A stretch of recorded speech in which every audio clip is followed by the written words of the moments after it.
Portage County Board of Supervisors meeting, recorded May 18, 2021.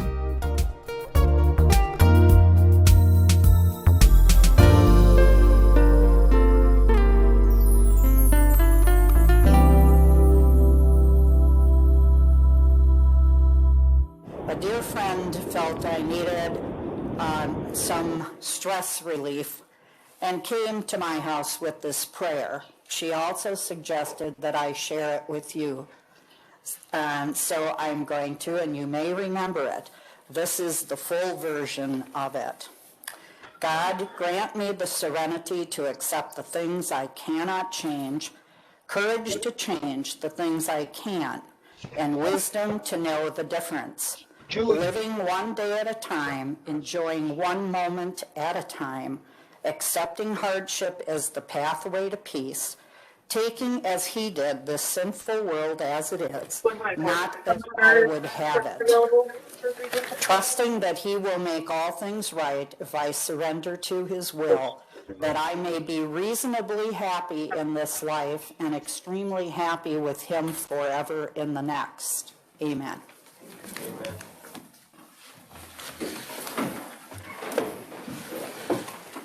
I'd also like to add that some of you may or may not notice that Supervisor Anton Ande is not present tonight, and if any of you know him at all, it would have to be something very important to keep him from being here tonight to fulfill his duty. I just ask everybody to keep him and his family in your thoughts and prayers. So, thank you. Approval of the minutes, April 20th, 2021. Motion by Splinter, seconded by Gussel. Discussion, corrections, changes. All those in favor with aye? Aye. Opposed? Motion carries. Why is this thing turned off? Are we supposed to do that electronically? Yeah, that's okay. Oh. Old habits, folks. We're working through this, so this new electronics. So, correspondence. County Clerk, Board Portal Electronic Voting. So I apologize in advance. Tonight might go a little bit slower as we're rolling out a new electronic voting system. So please have patience with us. Thank you. Presentations. Supervisor Johnson, Supervisor Robbie, and County Executive Holman, Healthcare Center report. Thank you, Mr. Chair. I'm hoping, yep. Thank you, Deputy Clerk, for sharing this PowerPoint. Just to provide a little context, and thank you everyone for the opportunity to share this information. For those of you who don't know, my name is Melissa Johnson. I'm supervisor for the 3rd District and also chair the Healthcare Center Committee, and have served on that committee now for over 5 years. Many of you know the history of the Healthcare Center. Some of this will be old, some of it will be new. But again, thank you very much for the opportunity to catch everybody up on where we are. Next slide, please. I think a lot of you know we have been very good at studying problems. Of course, we've been studying, Supervisor Bataki will tell you exactly how long we've been studying the issues with the jail. And Supervisor Dodge, I think, could probably share equally as many stories about our very good habit of doing studies on our problems. In fact, the Portage County Healthcare Center, we began our history of studies on the Healthcare Center way back in 2022, and that red arrow is pointing to a tab on a binder that was provided to me from Marcia McDonald on one of my very first meetings as a member of the Healthcare Center Committee. And you can see there's lots of tabs in that binder. There were studies done in 2013 and then another in 17. And we'll talk about the one here briefly that we did last year. All the way back in 2002, you can see that the study was telling us there's a yearly deficit. We've known this for a long time. In fact, it was pointed out in that study. We've known since this study was presented and all along, that the double rooms and shared toilets are no longer adequate to meet the needs of our populations. And it doesn't meet some ADA standards. And most importantly, today with COVID and what we've learned from COVID is it's certainly not adequate to protect patients during an epidemic like COVID. We also know the mechanical and electrical equipment is in a state of disrepair.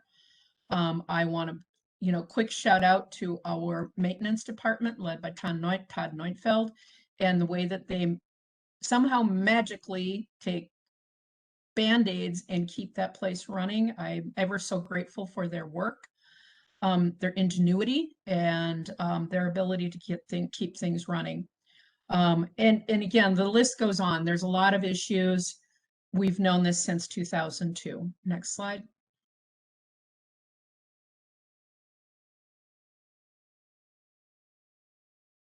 And of course, every budget cycle, we've been talking about the amount of taxpayer dollars that has had to go to the healthcare center. And during these very challenging times of, especially as we looked at 2009 through about 2013-14, we were in a recession and tax dollars were hard to find.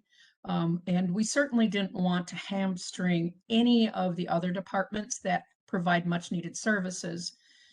So in an effort to try and give us some time to evaluate how best to move along with the healthcare center, we did a couple of different things. We, of course, had the referendum, which you all voted for, to go to referendum, and the taxpayers actually said yes. To the 61% of the taxpayers said yes, they would support giving us an additional $1.4 million a year. Thank you very much to everyone who's voted in the affirmative. To those that voted in against that, I hope we can work to change your mind to support us in the future. But it was a 4-year horizon. We need to get moving on this. And so what we've been doing at the Healthcare Center Committee since then is really trying to build capacity around our own understanding of, what are the best decisions to move forward. And also, we ran into some setbacks. We know that there's time sensitivity, but a year ago, we kind of ended up with a new healthcare center committee, welcoming Supervisor Robbie and Supervisor Reeser to our committee. So we had to bring them up to speed, provide new context, review materials. And then, of course, where did we find ourselves in March of 2020, COVID? And we had already retained the services of Clifton Larson Allen, CLA, to help us with yet another study to really zero in on what's the market, how many beds do we need, what does this look like, what are some of our strengths, where are weaknesses, how do we build a business plan for the future. However, with COVID, when COVID hit, it slowed down that process. So now we've got a new committee, we've got COVID, and all of the challenges that has presented. We are still working diligently, though please know that all of the members of the Healthcare Center Committee have remained committed to finding solutions, and our team of support is Marsha McDonald and her team, Chris Holman and his team. We would all be lost without that support. Lee, you can go to the next one, thank you. So we did get a report from Clifton Larson Allen back in September, as you can see if you go back, thank you. And again, nothing new, really nothing new, but we needed to have updated information. We knew the building needed to be replaced or renovated. So do you put lipstick on a pig, or do you build something new? We knew we had to invest in new technologies. Nobody's using hard copy medical records anymore. We need to invest in electronic medical records, and also that swift transition of information between healthcare providers and our staff at the healthcare center. We need to stay focused on referrals from our healthcare providers, so those hospitals that are looking for beds for people who need rehab or longer term care. And it was also recommended that we explore collaboration with Marathon County. Marathon County has a skilled nursing facility called Mount View. And recently, Marathon County joined forces with Lincoln County in their skilled nursing facility to join a regional skilled nursing facility. However, and I'll let Supervisor Robbie follow up on the next slide, that may not work the way we want. But again, these recommendations are very similar to the recommendations from 2002. And they really now, all of this information is laying the groundwork for us to actually take an affirmative step into the future with a bold, brave new plan. And now I'll pass it off onto Supervisor Robbie.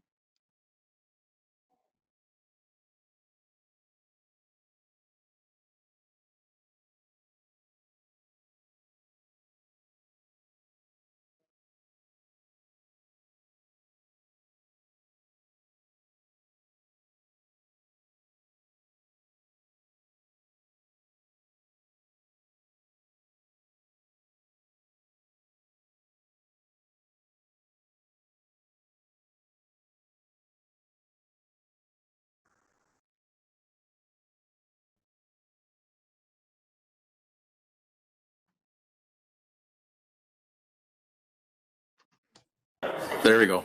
I fixed it. I'll work on my computer too while you're out. For my team. Yeah. Anyway, I was saying that if you've been married a long time or a significant other for a long time, you may have forgotten the flirtation period of your relationship. And that was a time when you saw each other from a distance and you knew you were interested. There seemed to be an attraction there. And that explained our relationship with North Central Healthcare for a long time. We really believed, the community members, the members of the team, is that this would be a really, really good pairing between the county and North Central relative to mutual interests. We were hoping that by joining a larger contingency that we would be able to have cost savings because of size and efficiencies that would be very good for us financially, and that we would be able to continue in the same vein we're going, joining this conglomerate and saving money and providing great services. So we flirted for a long time, and then at some point in time they decided to exchange numbers and actually start sharing information with each other. And over a short period of time, it seems that we came to the resolution that this was not a match made in heaven and that we would part our separate ways. But really the issue came down to some of their needs, and we certainly fully understand them, but they needed to have a significant cash reserve put aside, about $2 million, which for us, that was a huge commitment. We would have to have a commitment to build the new facility. We would have to commit to that, even though we don't have the authority to do that at this point in time for our taxpayers. We would have to have a commitment to have that done by January 1st, 2023. And you can certainly understand from their point of view why this is important, because if they don't have a new facility, they can't provide the programming that would be so important for them. We would certainly have to provide maintenance services since the building would be ours, and the county would have to agree to fund liability moving forward. But also the fee was significant from them in terms of running. It certainly added to the bottom line. And there's also some philosophical differences that if we wanted our staff to have benefits, the benefits they currently have, we would have to provide it. So it was really very disappointing to everybody in the community and community members that they fell through NCHC. But I can guarantee you that we are done with our romance with them, and we're turning the page, and we're looking for better things in the future. But we did examine that very carefully with due diligence. We put a lot of staff, put a lot of time and effort into sharing information between the two organizations, and we mutually came to the conclusion that North Central Alliance was not in the cards for us. It's eye-opening in terms of where we are now if the next slide. Yes, thank you. Where we currently are relative to healthcare services, not only in the public sector, but also the private sector. The cards are generally stacked against any organization or enterprise who wants to provide such services. They're stacked against in terms of where the trends are headed for healthcare. It's stacked against us in terms of policies, and it's stacked against us in terms of reimbursements through the government for such services. There's one way that some organizations and some private sectors, not all, have been able to afford to stay a balanced budget and make profit, and that is by cutting the benefits and wages of our staff. And I can tell you that I don't think there's one person on our committee who felt that that is the way that we want to preserve and fund our healthcare center, by cutting the wages and benefits of those people who work so hard for us currently, who certainly are not overpaid by any stretch of imagination. And so that is a non-factor for us. What that really means, though, is that regardless of what we do in the future, even though it doesn't necessarily sit easy with myself individually, but there's no way that we can say to ourselves or the public is that, oh, we're going to come with a balanced budget. The odds just are too far against us. So we're probably not going to have a balanced budget. No matter what option we choose in the future, we're probably not looking at a balanced budget. What we are looking at, which someone is going to talk about later, probably our esteemed Chris Holman, what we are going to do is look at services that are value added to our community, which justifies the negative impact on the budget. And last but not least, what are assets and core competencies? I don't know how many of you actually have had people who stayed in any kind of healthcare center, but if you do, you know how important it is to have an excellent staff and excellent services, and it makes a difference. When you send your loved one to a home, whether it be for a short period of time, a healthcare center for a short period of time, or for their end of life, it is not only emotional, but it's a very, very tough decision. And when you go to sleep at night, it's very important to you that you know that the people taking care of them, when you can't care for them any longer, are people who care and people who love and people who are concerned. And I can tell you that that is what our health center is all about. Anybody, I can almost guarantee it, who's had loved ones at our healthcare center, they come away and say, oh my God, we had such amazing, amazing care. So some of the things that we have in going for us is we have excellent staff. We have a continual 5-star rating. We have administrative staff, which I've come to know a little bit over the last year, and they are amazing, highly competent, highly regarded, and respected people. Oh, nice.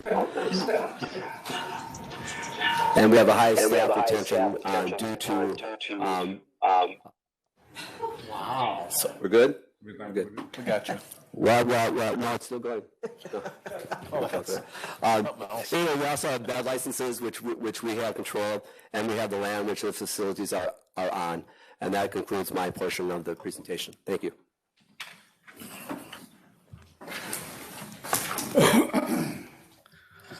Good evening, everybody. So for this next slide, I never read directly from my slides because those are the most annoying presentations around.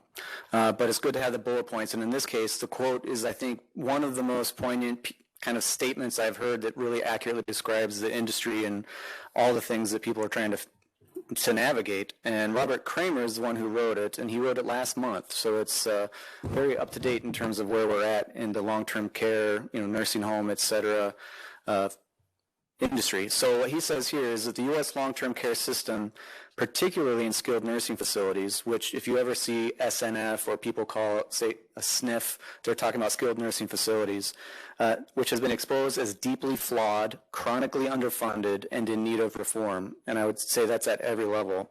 The sector now faces the scrutiny of Congress, which we'll see out of CMS, the Centers for Medicaid and Medicare Services, as well as policymakers and regulators in every state of the nation. We're in a historic moment presenting both an immense challenge and a huge opportunity to improve outcomes and quality of life for more than 1 million nursing home residents and more than 1 million frontline workers who care for them every day. But the moment will not last.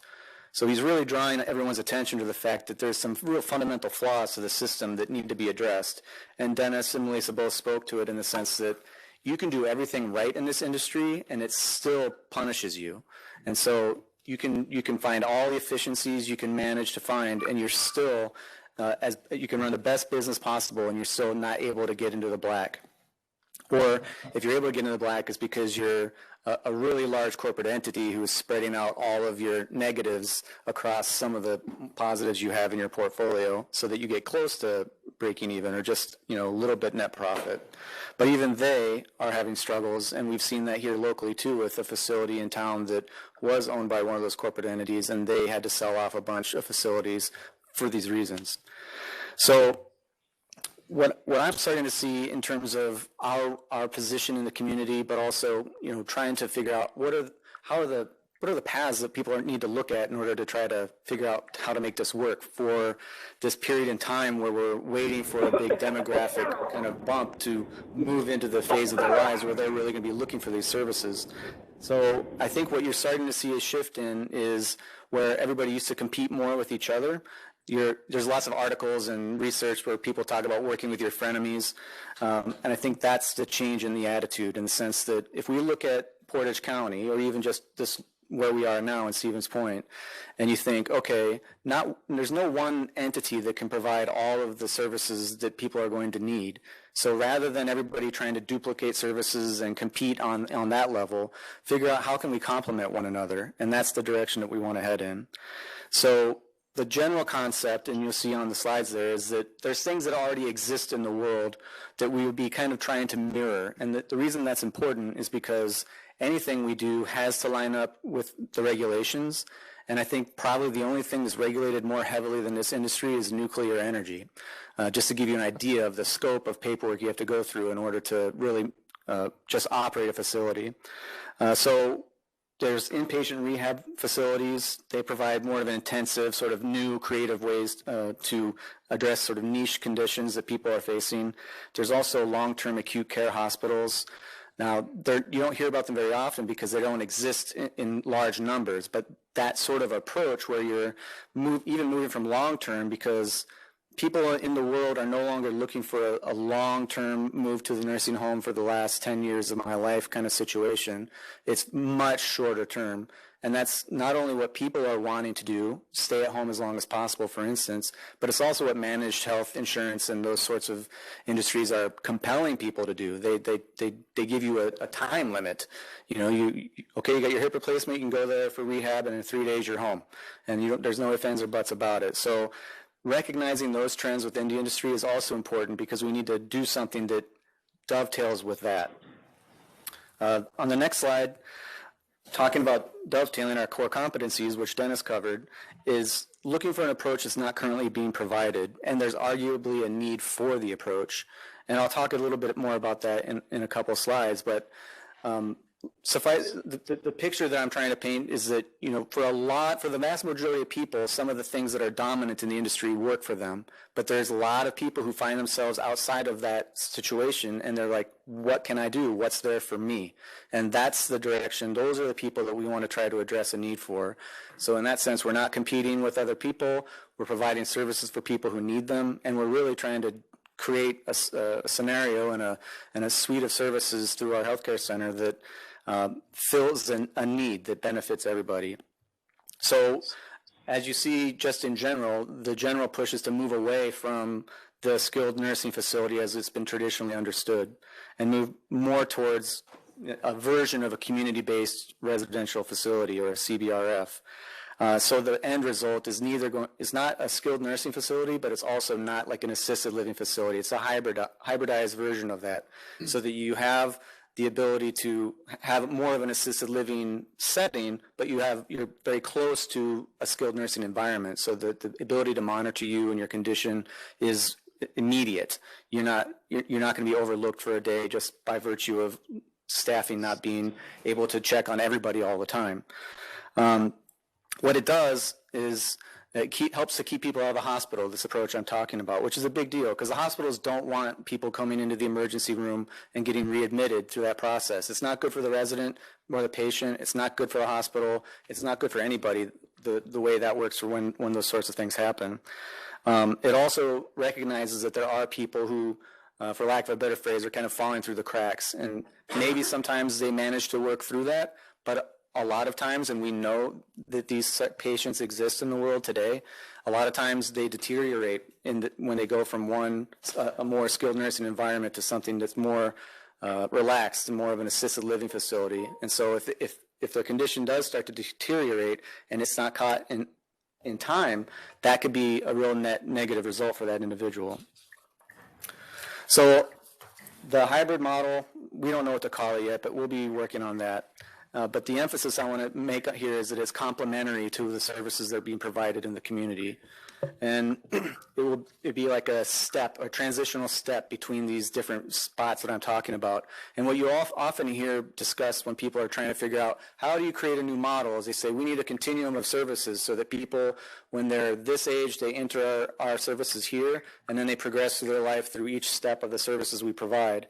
Not everybody can do that, and certainly that's not exactly what we're trying to do here, but we're trying to maybe provide 2 steps that other private sector entities don't have to provide within their continuum, which is a good thing for them because a lot of it requires specific staffing, different skill sets and things like that that are a challenge for them because more often than not, the efficiencies that are left to anybody in this industry is looking at wage structure, looking at benefit structure, and then that just exacerbates all the pressures you have on staffing and trying to actually make your business work.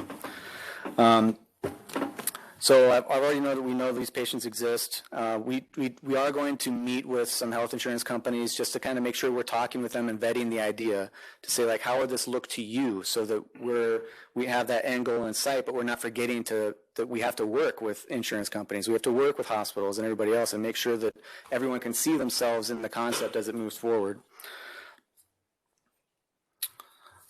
So moving into a new future, we're fortunate in the sense that we're contemplating this at the time that we have this opportunity that Kramer mentioned in that quote I started out with. And the more and more I thought about this, the more I wondered to myself anyway, if we need to get the public support for something, why would we go to the public and say, please help us try to keep afloat in a punishing industry and there's no guarantees? When we could say, here's a model that if we get public support is better than a lot of the things that are being done and takes advantage of things that help bolster it and provide like an example for others to try to emulate, to try to say, even to the state, to the federal government, to say, look, these are the approaches you need to start figuring out how to make work because the rest of it is not working. And that's going to be a real challenge when people start looking for the services that they generally are going to expect are there. Same deal, if we're working with public support, take advantage of it and be innovative and respond to the changes that I'm mentioning here. And, you know, these changes are affecting everybody and it's happening very quickly, especially with COVID, because a lot of the things that hospitals, for instance, use to get people out of the hospital and into a different place, whether that be home, assisted living facility, or a skilled nursing environment, that there's already legislation being passed to kind of push that along and accelerate the trends that were happening before COVID hit. So in conclusion, we know there's a need for a recurring referendum. We know that we've talked about a new building. Right now, I've worked with the purchasing department to generate a request for information, and we've sent that out to firms who are going to respond that will help us then shape requests for procurement or an RFP that will generate a referendum study, which is just to say it'll help generate the kind of conceptual drawings and ideas that we need to drill down into so that we can get an accurate costing to present to the public to say, if we want to do this, here's what it costs. And then go up to the point where we have everything accomplished, and then if the referendums were to pass, then we just go into the next step right away. The timeline for all this is already established, so we're working through methodically. We're on pace to meet the deadlines that we need to get definitely 3 out of the 4 elections you see on the screen with ease, starting with the spring election. So feeling pretty good about the general ability for us to pivot quickly and start moving in a direction that has some promise, doesn't compete with the private sector, and does address a need that we've recognized even before we found ourselves in this position. So that's the end of my piece. I don't know if anybody has questions for any one of us, but happy to answer them if you do. Any supervisors have any questions? Supervisor Gifford. Yeah, for any one of you three, I'm sure you've already explored this, but the question I had throughout was, What are the odds of the state legislature coming to the aid of our county in the form of shared revenue? Are they slim to nil? Possible?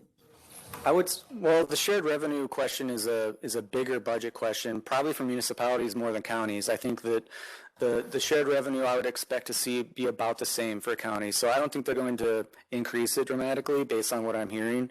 But one of the bigger issues, as you know, is Medicaid expansion. I think we have one of the lowest Medicaid reimbursement rates in the entire United States. So if you expect to provide a service and get reimbursed by the federal government and they're reimbursing you half of the cost it is to provide that service, it doesn't take long for that to become a problem. And again, this is not unique to us. Every single actor in this industry, public, private, or otherwise, is dealing with the exact same difficulties. And so if, for instance, the state legislature said we'll expand Medicaid, that would be a big help. It wouldn't solve all of the problems alone, because I think you need some real fundamental change at the federal level too. But it would throw, $150,000 to $300,000 back into your budget and increase the reimbursement rate to a point where the losses aren't as stark. And so if you could do that, then maybe there's some other efficiency out there that, people haven't leveraged as well yet, but that kind of move would help. So it's right now Medicaid expansion is not on the table. It was earlier in the discussions, but last I read that it was not being considered. That may change though. Supervisor Splinter. Not a question, but I was on the healthcare committee for a 2-year tour there, and I got to know the key staff and their operations, and people in Portage County really have a gem of a nursing home. We've had like 5-star ratings, which is hard to get for several years. And whether you're at the end of life, or if you have a handicap situation, or you need rehab, you can strike at any time in your life. It's not just for old people, but the quality of care that the staff is giving to people that enter that nursing home is outstanding. And as long as we had a big audience tonight here, at least you could hear it in person that, when these things come up for referendum, bear that in mind. In fact, you could probably take a tour if you wanted over there, but I guarantee you that we have a gem of a nursing home. There's a lot of nursing homes that you go in and you don't see the nurses half the day, and the food is terrible, and they get complaints and they don't care, and they're owned by a corporate entity. We have a gem, and the healthcare committees and Chris and our whole staff is trying to make sure we get the most out for our money. It's a losing proposition, which I didn't know before. Or if you break even, you're doing really, really good. So that, bear in mind, like I say, if our staff can stay there and give us good quality care when we need it, that's the goal of everything here. So thank you. Yeah, no, and that's well said. And part of the referendum study, too, will be a public information and kind of outreach campaign, not to tell people what to think or how to think about it, but just to say, here's the information that you should have in front of you as you decide what you want to do with it. And so that will start to be a part of our work once we get the firm identified and do that. And once we have enough to move forward with, even if it's not 100% complete, I'd imagine we'd start doing outreach right away as soon as possible, just so that your people are hearing about what you're talking about early and often and up to the point of the election. Chris, with the model that you're looking at, though, there's a lot of due diligence to do yet, because it's kind of putting a round peg in a square hole. There is nothing else like that exists. So there's a lot of other things to make sure that we can still get our fundings and grants and somebody recognizes it as such. Can you talk about that just a little bit? Or? Yeah, you're right. You're correct to say that, a lot of the things that we're talking about in terms of services exist in the world, but they're not necessarily combined in the way we're talking about. And again, it's for people, even our referrals now from the hospitals tend to be patients with more higher acuity, like more difficult and challenging situations. And that sometimes poses a staffing dilemma in certain facilities. But the point is that if we can meet with the insurance companies and others, and this is also something that's been vetted out by staff at the healthcare center in terms of how they see their landscape, then providing that sort of transitional space for those people who now go from being monitored all the time to being monitored almost not at all, and getting them more stable so that when they go home or when they go to assisted living, then they don't have as many worries, and it's better for them, better for the assisted living facility where they're at, it's just a win-win all around.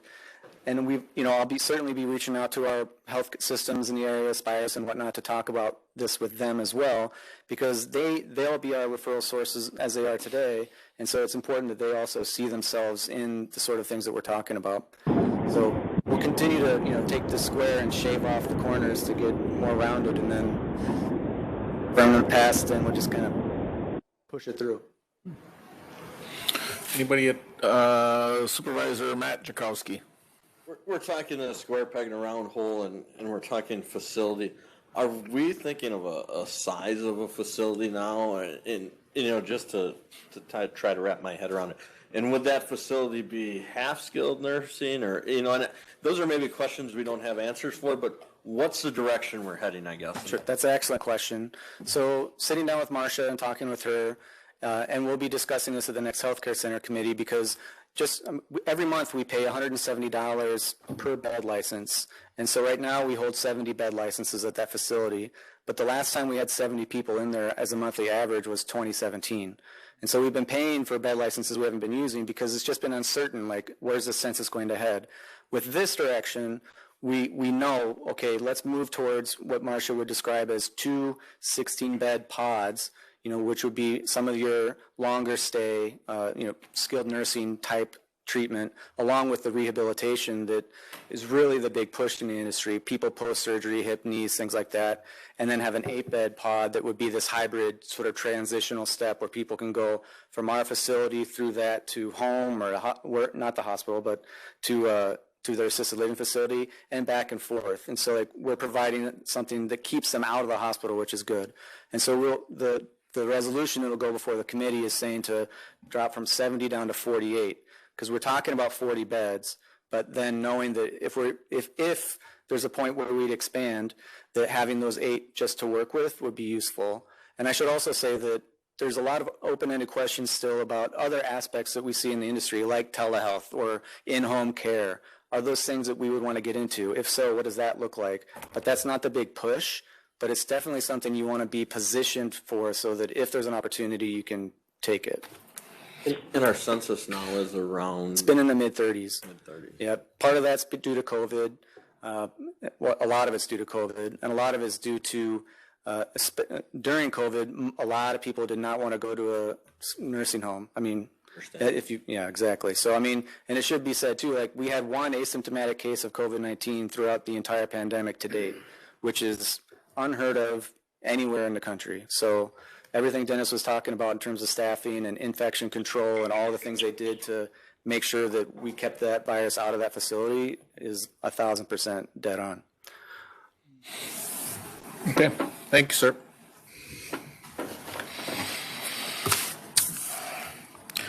Public notice. Members of the public who wish to address the county board on specific agenda items must register their requests at this time, with such comments subject to reasonable control of county board chairs set forth in Robert's Rules of Order. Public participation for each item tonight will be limited to 30 minutes. Remote and in-person comments will be allowed. Remote attendees must appear by video in order to speak at the meeting. And I would also just like to make a comment. I would like to inform everybody that would like to speak tonight to please register. Comments will be held to 3 minutes each. There is no time that is left over to be given to someone else to use. We have a large group of people that would like to speak tonight, so in the interest of time, I'm holding public input to 30 minutes on each of tonight's agenda items as publicly noticed on the agenda. There has already been a lot of discussion at the May 5th meeting, and we need to reserve time for the board to debate the resolution. I'm allowing virtual participation, and if you'd like to speak, use the chat function to register. Please give your first and last name. We are here tonight to talk, discuss, debate, or simply educate one another, not to blame, personally attack, or criticize. If that happens, I will stop and ask you to stop, and if it continues, I may ask you to leave. I ask that we be respectful and don't heckle one another. Allow others to speak, even if you don't agree with what it is that they are saying. We are in a public setting, and we should conduct ourselves as such. So, thank you. Confirmation of county executive appointment. Number 5, appointment of Judith Ordens to the Commission on Aging and Disability Resource Board for the remainder of a 3-year term expiring April 17th, 2023 to replace John Buzza. Motion by Supervisor Gifford, seconded by Supervisor Dubek. Any discussion? Now we're going to vote. And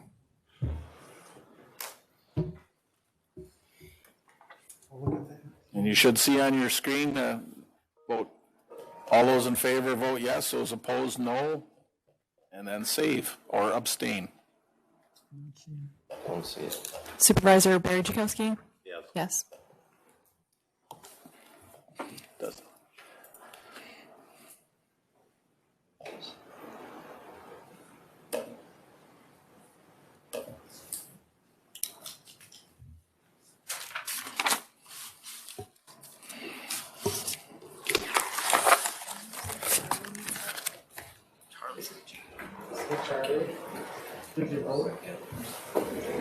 Charlie, okay.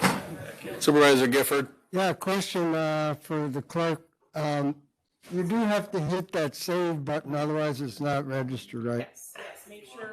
Make sure when you cast your vote, you hit save afterwards, otherwise it does not register. You see mine registered?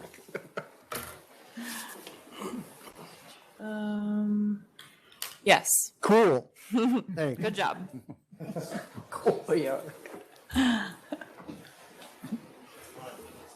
Sorry, this is Supervisor Moore. I didn't see the pop-up screen.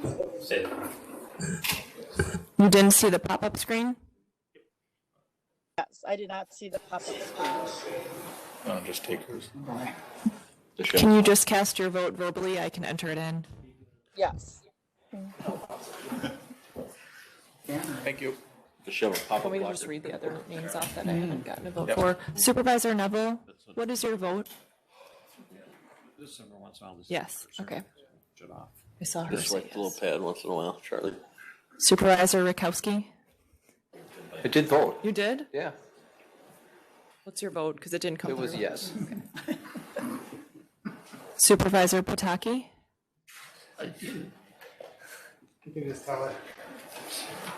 What's your What's your vote, Stan? Yes?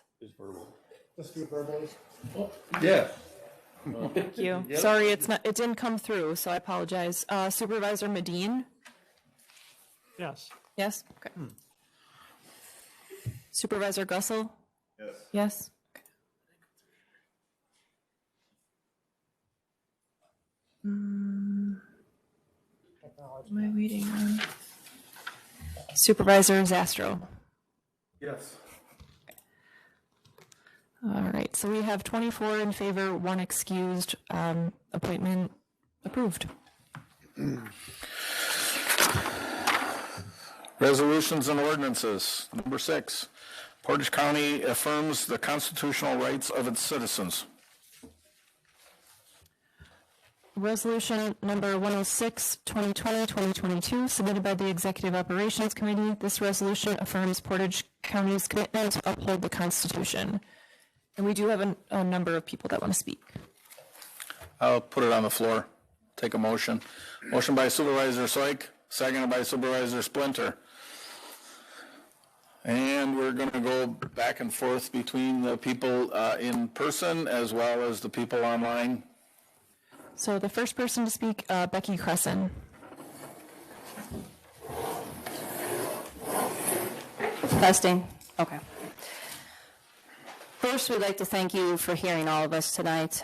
Some people spoke last meeting against the resolution having the word Second Amendment, but if there ever was an argument in recent history in favor of upholding the Second Amendment rights, it was what happened in 2020. We saw months of rioting, looting, burning businesses, murder, and mayhem in cities across the nation, including in Wisconsin. Protests turned to violent riots in Kenosha, Watosha, Madison, Milwaukee, and Green Bay, and Racine. Men and women deserve the right to protect their families against such violence. People have been taught to believe that in cases of tyranny, the federal government is typically the bad guy, and the states that we choose to live in will all continue to protect our rights. A year ago, I would have agreed that while some states like California and New York may be problematic in their governance, Wisconsin was different.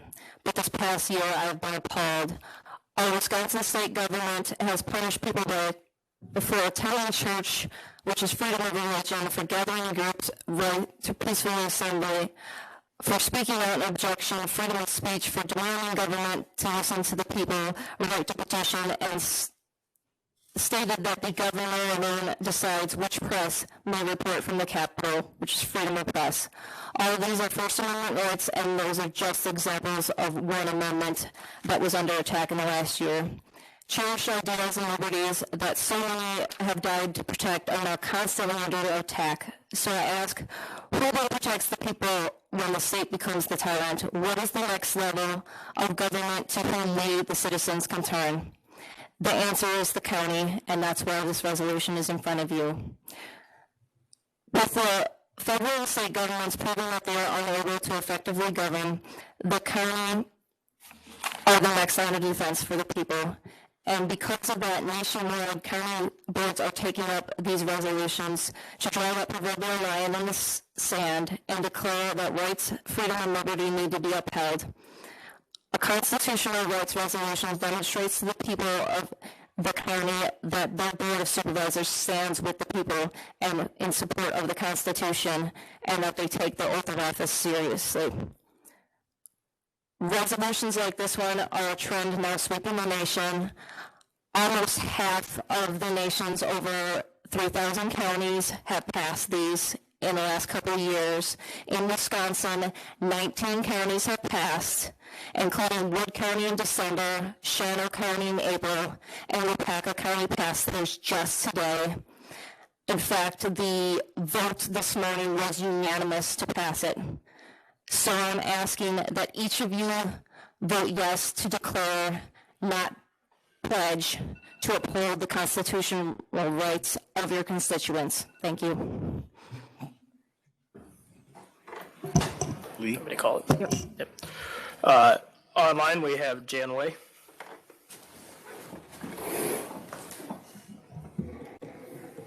She unmuted. Do you want to tell her to unmute herself? Yes. Oh, she is. Okay. Yes, hello. I would just like to say that this seems to be rather redundant and unnecessary at best, as all office holders sign and pledge support of the Constitution when they take office. And at the very worst, this resolution is an attempt to advance ulterior motives to help move forward personal agendas. Thank you. Brock Maddox.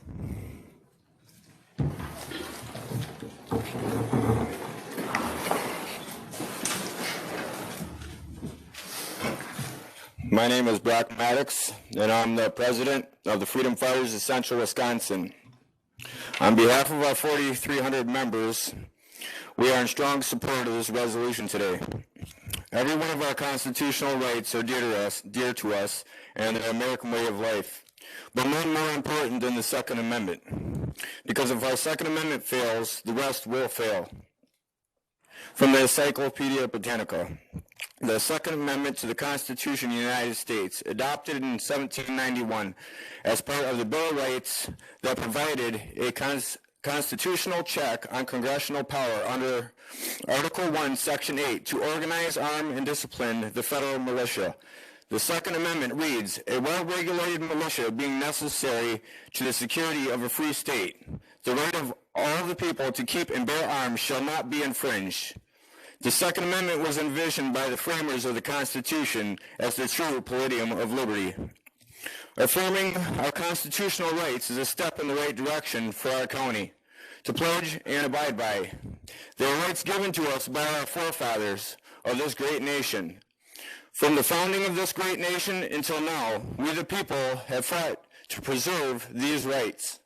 Today is no different than any other day, and elected servants need to realize that we will not stand for tyranny in any manner, and when the times come to organize, we will do so, as seen today, to prevent this line from being crossed. Actions speak louder than words, and today is a true example of that. The words in our Constitution must be followed upon by our elected members in city, county, and United States government. We have a very strong network within this state and will exhaust every resource to preserve our freedoms. The Freedom Fighters of Central Wisconsin, along with 70 other freedom and liberty groups in Wisconsin, will lay the foundation for not only ourselves, but for the future generations, to not only fight, but be victorious when these battles rise. As granted to us by the Constitution of the United States of America. We want to thank everyone for being here today. God bless you all, and God bless America.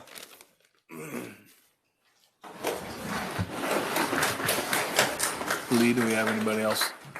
There's no one else online, so we're going to go back to the list for in-person.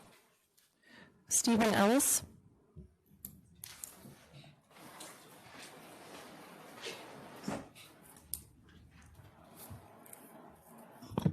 So I'm Steve Ellis from Junction City, and I strongly support the resolution. I was going to make a little longer speech, but I think I'm going to just try to offer a rebuttal to the argument that it's a redundant resolution and that public officials actually swear to uphold the Constitution. I have 3 examples where this just isn't true. The First Amendment, freedom of speech, came under fire from 2 federal congressmen on February 22nd of this year. Representatives Anna Eshoo and Jerry McNerney sent letters to the presidents of Comcast, AT&T, Verizon, Cox, Dish, and other satellite and cable companies, implying that they should either stop carrying Fox News, Newsmax, and One America News, or pressure them to change their coverage. Factually, this is an example of a public official attacking the First Amendment. An example of an attack on the Second Amendment would be a question asked by Anderson Cooper of Joe Biden during the presidential campaign. Cooper asked Biden if a Biden administration would mean, quote, they are going to come for my guns, and Biden responded, bingo. Factually, this is an attack on the Constitution. The Fourth Amendment guarantees protection against the unreasonable search and seizure of our personal space and property. Yet the Patriot Act, instituted to combat terrorism after 9/11, has been used to exactly search and seize, incredibly unreasonably, the personal homes and property of some very prominent citizens who happen to oppose the current administration. Rudy Giuliani was being the latest about 3 weeks ago. So I was going to say more, but I'm going to leave it at that as just examples of rebuttal to the argument that it's a redundant resolution. I strongly support it.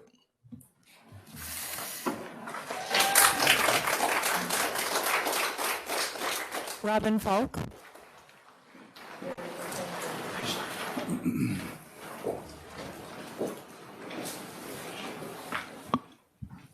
Thank you. The mics are pretty sensitive, so you don't have to get too close. Some people, they get reverberation because they get a little too close. It should pick you up from there. Thank you for warning me. For those who feel this item is redundant, I would like to first respectfully remind all of you that you did unanimously vote to affirm Martin Luther King Jr. Day just 2 meetings ago. Although I don't actually believe that any of you forgot about that meeting, it was the very definition of interesting. Second, I am interested to see if you will really say that you can't, quote, stand opposed to the enactment of any legislation that would infringe upon any right or protection provided by the Constitution. But yet, Agenda Item 12 of this meeting is a resolution in support of Senate Bill 120 and Assembly Bill 108. If state and federal legislation is none of your business, what is that resolution doing on the agenda? And will you be voting against it? I don't believe that you should, and I don't believe that you should vote this one down either. We do have a court system in which you can sue if a law, mandate, or order is unconstitutional. Executive orders are immediate and the courts can be slow. There was concern over Trump's orders. There is concern over Biden's orders. In the last 60 years, over 450 laws have been found to be unconstitutional. This resolution would show that we are not, as a county, interested in devoting our time, talent, or money to making or enforcing unconstitutional edicts while waiting for the court system to take up a case. Thank you.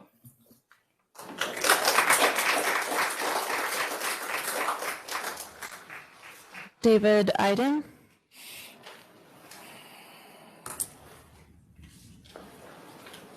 Good evening. My name is David Iden. I'm a Stevens Point resident. I want to thank you for the ability to address the board today. I guess I would start by saying there is a need to strike pledge and return declare as one of the amendments made in a prior meeting by Mr. Morrissey, I believe it was. He also pointed out that it's a feel-good resolution. I believe that if we don't get declare back in there, it has no teeth and becomes a feel-good resolution. As you all attested an oath to uphold and defend the Constitution. I would certainly hope that you take that seriously because I don't see the Constitution as ever redundant at the federal level, at the state level, or here as an affirmation of that within our county. So I am strongly in support of this resolution to adopt the Constitution. It's just an affirmation. We've had the First Amendment, our freedom of speech has been taken away in other countries. It's under attack in the United States. We need to protect freedom of speech. Freedom of assembly was taken away a year ago in Wisconsin. We need to protect freedom of assembly. It's been denied in our churches, among other things, under COVID. The right to keep and bear arms is under constant attack and allows us the ability to protect and defend ourselves and our families and in support of our community. We need to protect that right and responsibility. I'm urging the elected officials of Portage County to uphold your oath of office and pass this resolution in an affirmation of the Constitution at the county level. Thank you for your time. Stephen Klein. Hi, my name is Stephen Klein. I was born and raised in Stevens Point, and at 18, much like members of the board, I took an oath to the Constitution. At the committee meeting, as well as today, I heard multiple times that this is redundant. I do not see this as an argument against this resolution, but for it, as we use redundant systems to protect everything we perceive as important to us. For instance, to protect from fire, we have building codes that cover fire doors, draft stops, and fire barriers, and many more things.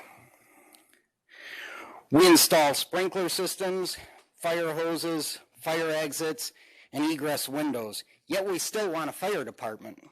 Maybe a little redundant.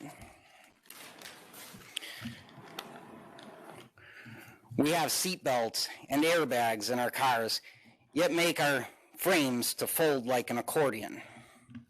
Everywhere where we find something of significance, we will find redundant systems to protect it. In debate, it is hard to deny that this is largely a Second Amendment issue, although I would hate to see this issue revolve around only one part of the Constitution, as the whole thing is equally important. I heard some comment about the AR-15 and how most law enforcement don't even have one in their vehicle. First, in my limited experience, I have not found this to be the case. And where this may be the case in some cities or counties, I do not know why someone would mention not properly equipping local law enforcement as if it's something that we should be proud of. It was also mentioned that the AR-15 is a weapon of war and has no application in hunting or recreation. The AR-15 is likely one of the most popular sporting rifles for coyote and pig hunting. My daughter used an AR-15 to harvest her 2 first deer, and I have hunted with an AR-15, and my brothers have hunted with AR-15s. As Mr. Moresi mentioned, this is a feel-good measure, and he is right. This should feel good, because building redundant systems to protect your basic human rights should feel good. And this is why we need to retain the word declare in the language as opposed to Sir, please wrap it up. I only have a couple more sentences. As opposed to the word pledge, to ensure this feels good for the right reasons and not because we said nice things about the Constitution, but it feels good because we clearly declared our intent to uphold the Constitution as stated in the oath of office. Let's build in some redundancy to protect our God-given rights to practice our faith, assemble, speak, and yes, even the right to self-preservation. I would like to thank all my council members in advance who vote in favor of upholding their oath of office. Thank you. Marissa Nelson. Marissa Nelson.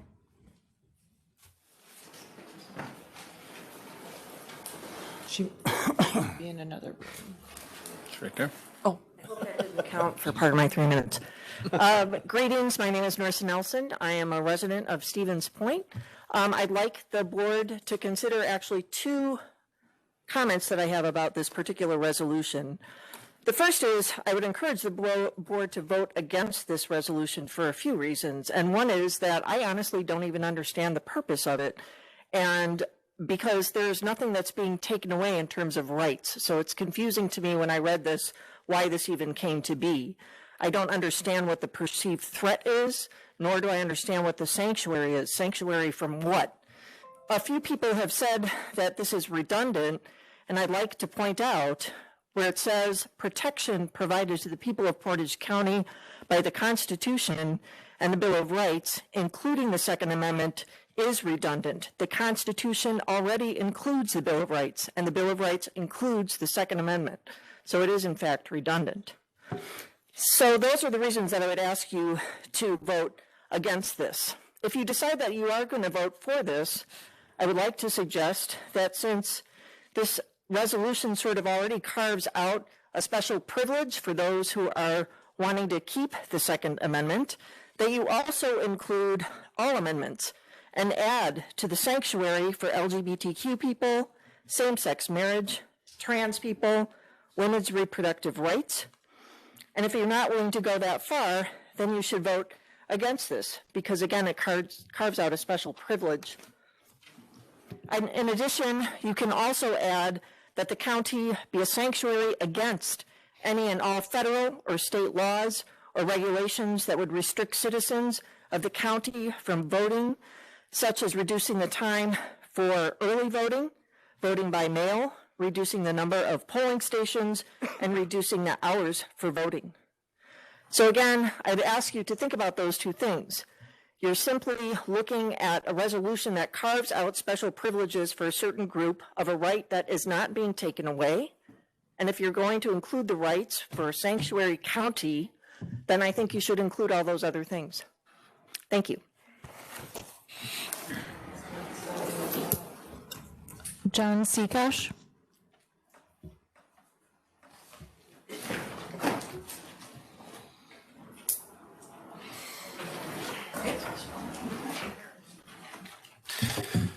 Good evening, Board, Chairman. I'm going to speak loud because it seems the audio in the next rooms has trouble getting through, so maybe they can hear me directly. One of the things that I am a lifelong resident of Portage County. Some of you are my friends, my neighbors, colleagues that serve on the Board of Supervisors here. And I'm not coming as a citizen necessarily here or either of the aforementioned positions.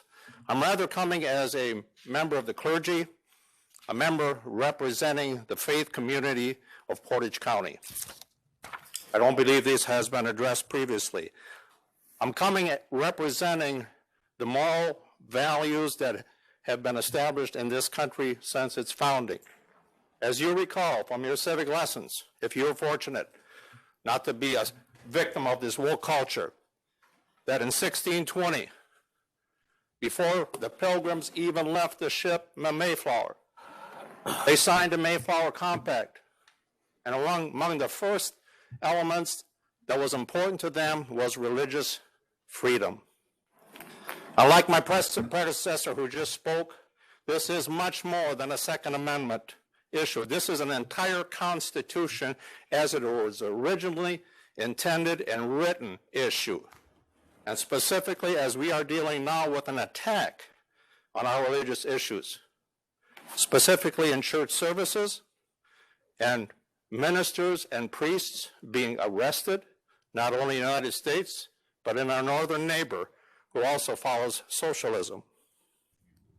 150 years after that Mayflower Compact, the Constitution was formed on those same principles. And the number one guiding principle was religious freedom. Religious freedom opens all other freedoms.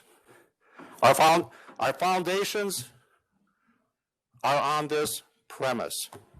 The original founders believed it was important to keep not religion affecting government, but to keep the government from interfering and ruling religion. They knew that well. 29 of the 54 original signing fathers had graduated from traditional Christian seminaries. They were very much in tune with morals and values. Recent incidents have demonstrated that religious liberty is in question in the United States. So I encourage my friends, my neighbors, and also advising them as a leader in the faith community in Stevens Point. If you recall, historically, government officials and politicians came to the local religious leaders, pastors, priests, to get information, to get advice on moral issues. Sir, please wrap it up. I encourage my friends, as we approach Memorial Day, that the people, many of us here know people who sacrificed and died protecting our country, and especially those of you who have served in the military. I encourage you to honor their memory today by voting affirmative for this resolution. Thank you.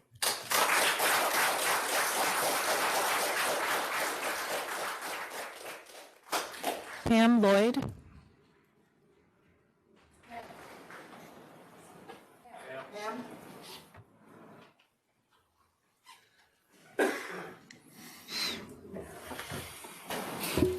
Okay. My name is Pam Lloyd. I've been a resident of Portage County for 35 years. Ma'am, I'm going to need you to get a little closer to the microphone. I'm sorry. My name is Pam Lloyd. I've been a resident of Portage County for the last 35 years. Amendment 1 of the U.S. Constitution is in danger. This is not a redundant action you are considering today. We must be assured of our right by the First Amendment to gather in our churches or religious establishments to worship our God. In our neighboring country to the north of us in Canada, they're closing churches and arresting pastors. Granted, they don't have our Constitution, but that can happen here. Take, for instance, Florida. They arrested a pastor and closed his church because he was worshiping, he was holding services in person for his congregation.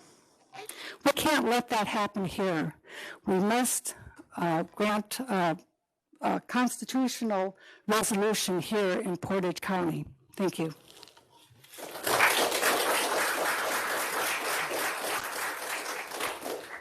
Ann W. I'm sorry, I can't read the last name. Ann W. Ma'am, when you get there, can you please state your last, when you get up to the mic, can you please state your last name? We can't quite read it. You must be a doctor. I wish. Your name, please? Wakish. Ann. Thank you. We're here to support the Second Amendment, our freedom of religion to gather. Our forefathers fought to preserve these rights. It's saddened to see all the people who have lost their lives for us to sit there and think that we can change the rules. I just don't get it. The Second Amendment, a well-regulated militia being necessary to the security of a free state. The right of the people to keep and bear arms shall not be infringed. The fact that they had to put shall not be infringed, I just don't understand why we're even having this conversation. So with that in mind, my family wants to encourage our elected county board members to vote yes to the resolution to declare that the county board will support all constitutional rights of its citizens. Thank you.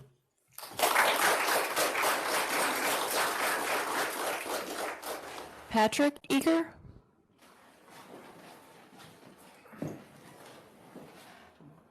Yep, two more. There's one on the back.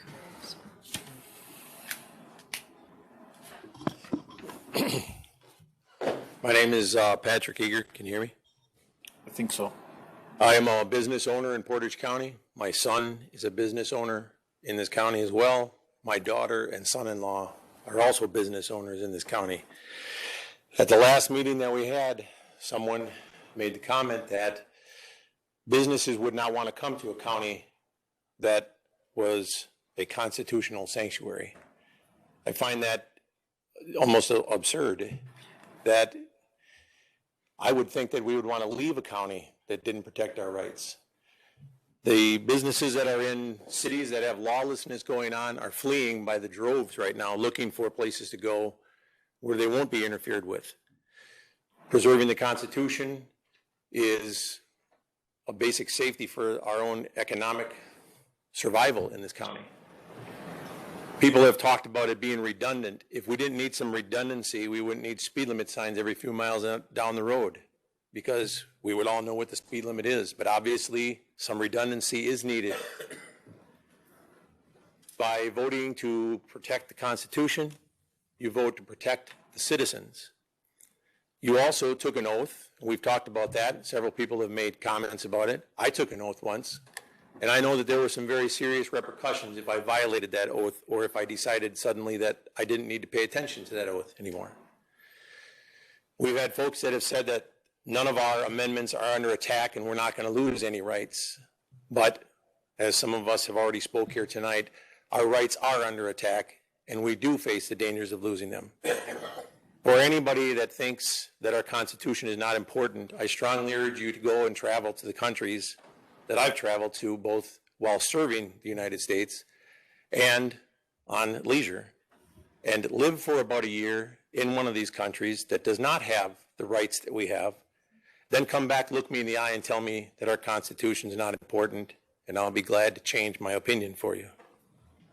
I can tell you that I carry a hole right here that was put there by people that don't value the rights of folks in their country.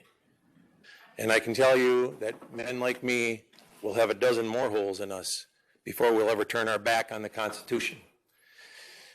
I strongly support that everybody on this board takes a really good look at the fact that you did swear to uphold the Constitution. If in fact this is redundant, and in fact these rights are already protected, then we shouldn't even be having this discussion, because there's nothing to be jeopardized by voting for it and passing it through. You got nothing to worry about, right? If we don't have anything to worry about, then the county voting to make this a constitutional sanctuary has nothing to worry about either. Okay? I guess that's all I have to say. I strongly urge everyone to take a look at the oath that you took and defend the Constitution that you swore that you would defend. Otherwise, there could be some very, very legal ramifications and possibly charges pressed against people for disobeying their oath. I guess that's all I have to say. Good luck with your vote.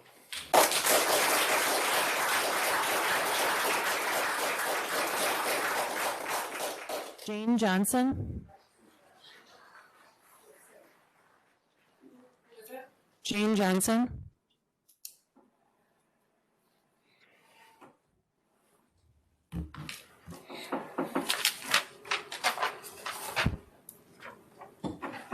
Hello, I'm Jane Johnson. I also represent the faith community.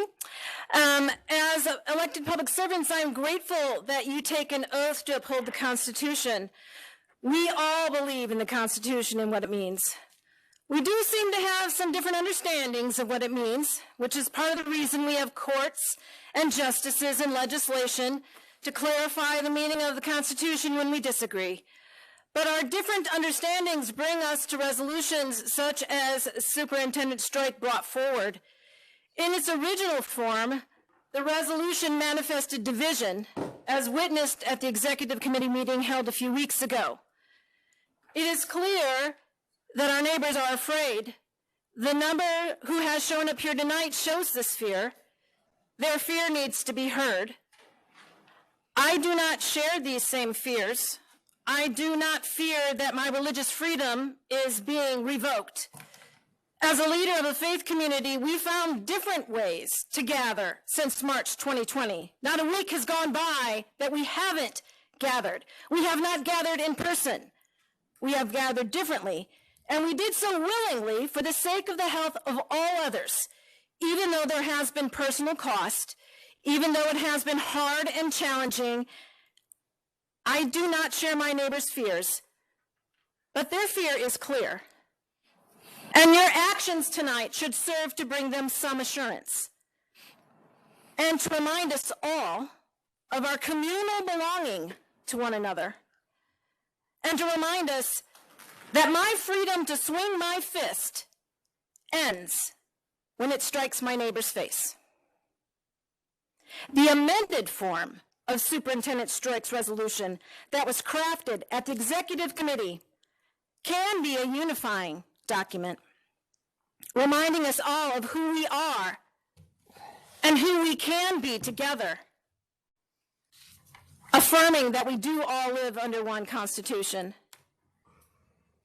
As public servants, you come to govern for the sake of us all, particularly the most vulnerable and weakest among us. This is what all major world faith traditions call us to be about, taking care of one another, particularly the least of these. This is why we gather to worship, so that we would be empowered to actually live this out in our lives, to protect those whose voice is often not heard or who do not have the resources or capacity to have a seat at the table of decision making. This is the great strength of democracy, and it is your role to protect these ones. So I ask you to intentionally and purposefully seek out their voice and their view.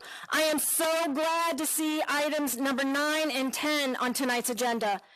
It reveals that you and this community are taking this work of caring for one another and creating a community for all as important and necessary work. And this includes my neighbors with whom I do not see eye to eye, but to whom I still belong, and they to me. A public servant's work isn't about pleasing the loudest or strongest or the one who has the most education or the most money. But you are tasked to seek the good of all and to seek out and listen to the voices who are not at the table. Therefore, as a unifying measure in this county, I ask you to affirm the resolution as it has been amended and only as it has been amended, and to continue to seek ways to bring us together in unity rather than division. Kyle Corrigan. Kyle's the last person on the list, and that will end it.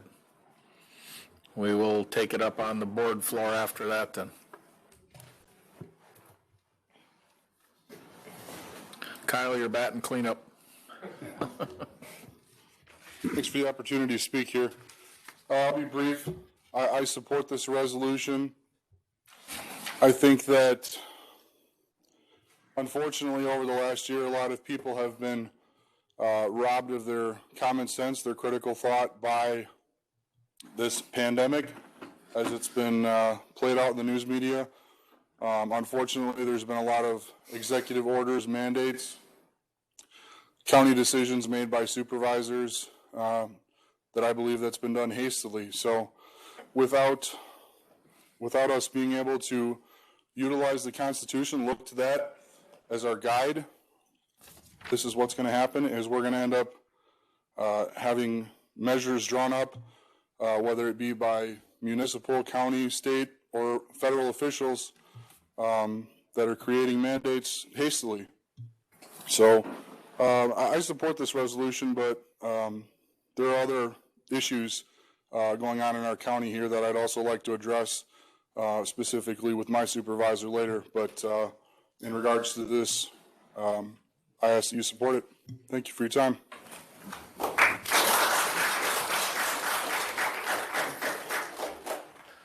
And now we're back to the county board floor. We're closing the public input. Supervisor Syke.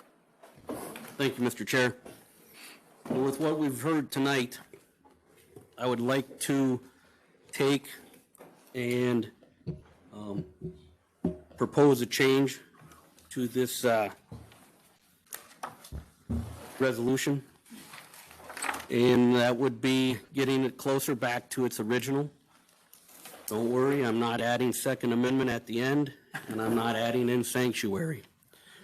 This is how I'd like to have the first, now therefore be it resolved that Portage County Board of Supervisors hereby declares that it upholds the Constitution of the United States and hereby states its opposition to the enactment of any legislation, order, edict, resolution, or ordinance that would infringe upon any right or protections granted to the people of Portage County by the Constitution and the Bill of Rights of the United States. That would be my amendment. Can you read that back one more time for the, and this was in the now therefore be it resolved? Yes, so it would take out the word pledges. So it would state now therefore be it resolved that Portage County Board of Supervisors hereby declares that it upholds the Constitution of the United States and hereby states its opposition to the enactment of any legislation, order, edict, resolution, or ordinance that would infringe upon any right or protections guaranteed to the people of Portage County by the Constitution and the Bill of Rights of the United States.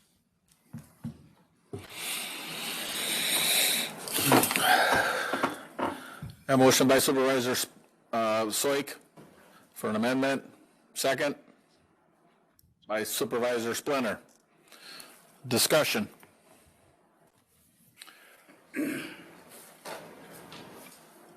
Supervisor Robbie. Just a clarification question. 95% of course cases in the state and federal level have supported reasonable gun regulations, revisions. So also the courts have indicated very strongly that gun regulations do not violate the Second Amendment. And again, that's it supports the Constitution.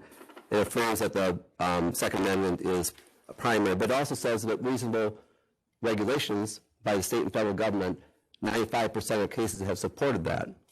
So my question is, and I'm just trying to get clarifications. Everybody loves the Constitution. There's nobody here that doesn't. And there's probably nobody here that's more patriotic than the next person. And the most patriotic thing we can do is discuss and sometimes disagree.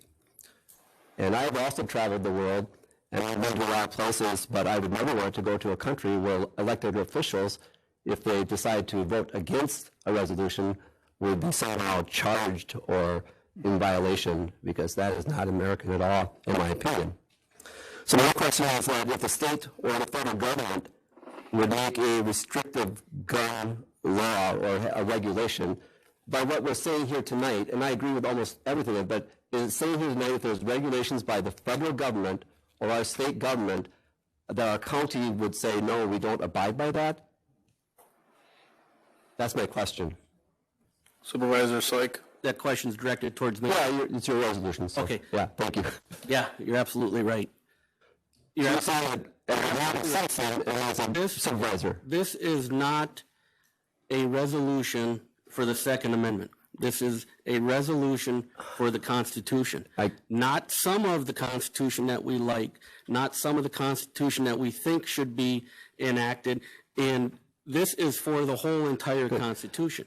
And if what you stated is the point that you're trying to make, and you're going to try and pin me down on a yes or no answer, my answer is yes. I appreciate that answer, but my question is just an example, because I would take any of our constitutional amendments. There are certainly regulations as laws goes on. There are things that on the federal and state government. My problem with this is that if we have laws by the federal and state government, and then a citizen, let alone an elected official, and I say, hey, we're not going to follow that law, for me, that's not being a citizen, that's not being patriotic, in my opinion. And I understand that, and I appreciate your opinion, although I may not agree with it.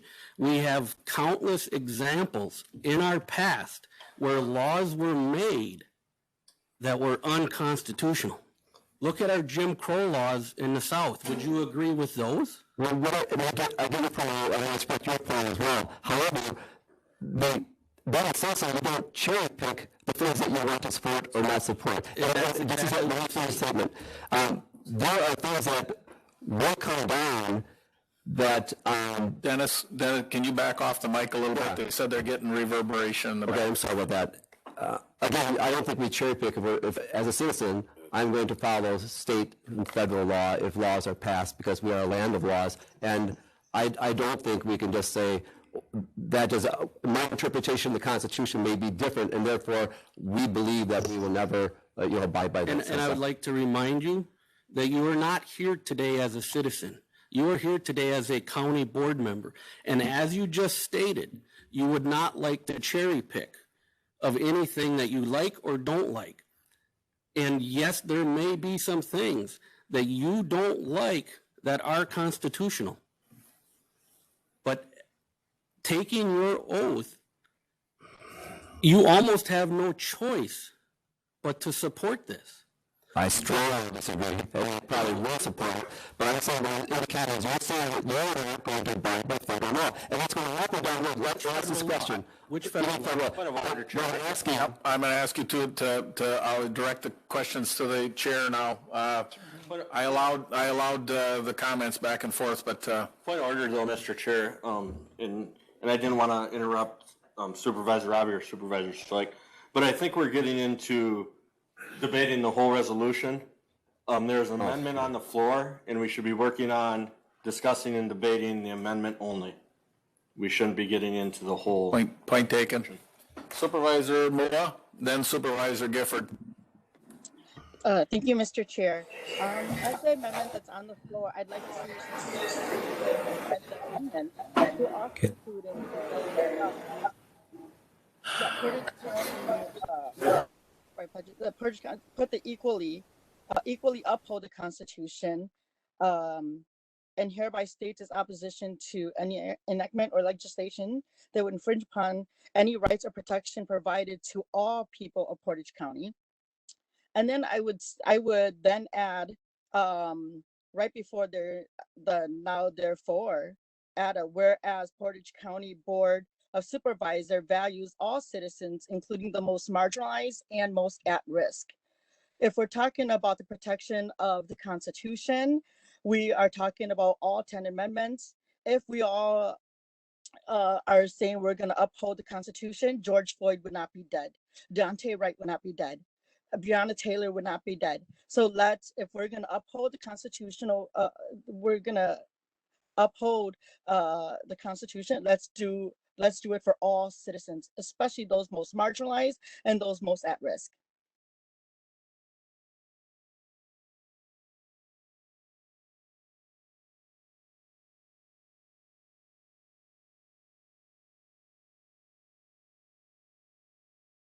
Supervisor Moa, you were breaking up at the beginning. Were you asking to make an amendment?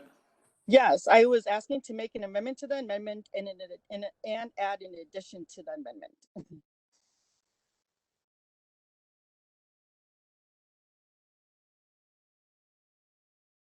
Did you get that? We can't be stacking the amendments. We have to dispense of one before we can add or come back and look at another one. I just asked Corp Counsel. So you'll have to just hold on to that until we dispense or vote on this one that's before us. Supervisor Gifford, then Supervisor Moresi. Yeah, I'd like to speak in favor of sending this amendment down to defeat. I would like to know why we feel it necessary to second guess the 5 members of the Executive Ops Committee. Seems rather disrespectful. The May 5th meeting thrashed out for a couple of hours, did it not, and came to this language. Just to advance the political ambition of one supervisor, I think this should just get squashed. Thank you. Supervisor Moresi. Thank you, Mr. Chair. I just have one question right now, but I'll probably have more later. A question for Corporation Counsel Ray. Does the amendment actually change much of anything? Does changing pledges to declares change the meaning or the intent of this now therefore be it resolved? Whatever I say is just my interpretation. I'm sure Supervisor Swyk has other interpretations. From what I heard in the amendment, all of the, other than the word declares, the other words or the other additional wording that was added in seemed to describe other types of legislation. There may be others that aren't included in that list. But the word legislation is already in the resolution as presented. So I guess that's what I would offer. So pledges and declare is essentially a synonym. It's the same word. It keeps the same meaning for that. Now therefore be it resolved. From a legal standpoint. Yeah, I was directing my comments to the idea of legislation. And then there was a laundry list of things that have been added as part of the amendment, as I understand it. I wasn't really focusing on the declares and pledges. I mean, those words are what they mean, so it may change the meaning. It depends on your perspective, I guess. What else was Supervisor Pataki? I'm going to vote against changing the word pledges to declares, and simply because we all today started by saying, I pledge allegiance to the flag. We did not say, I declare allegiance to the flag. I believe it should remain as pledges. Supervisor Robbie.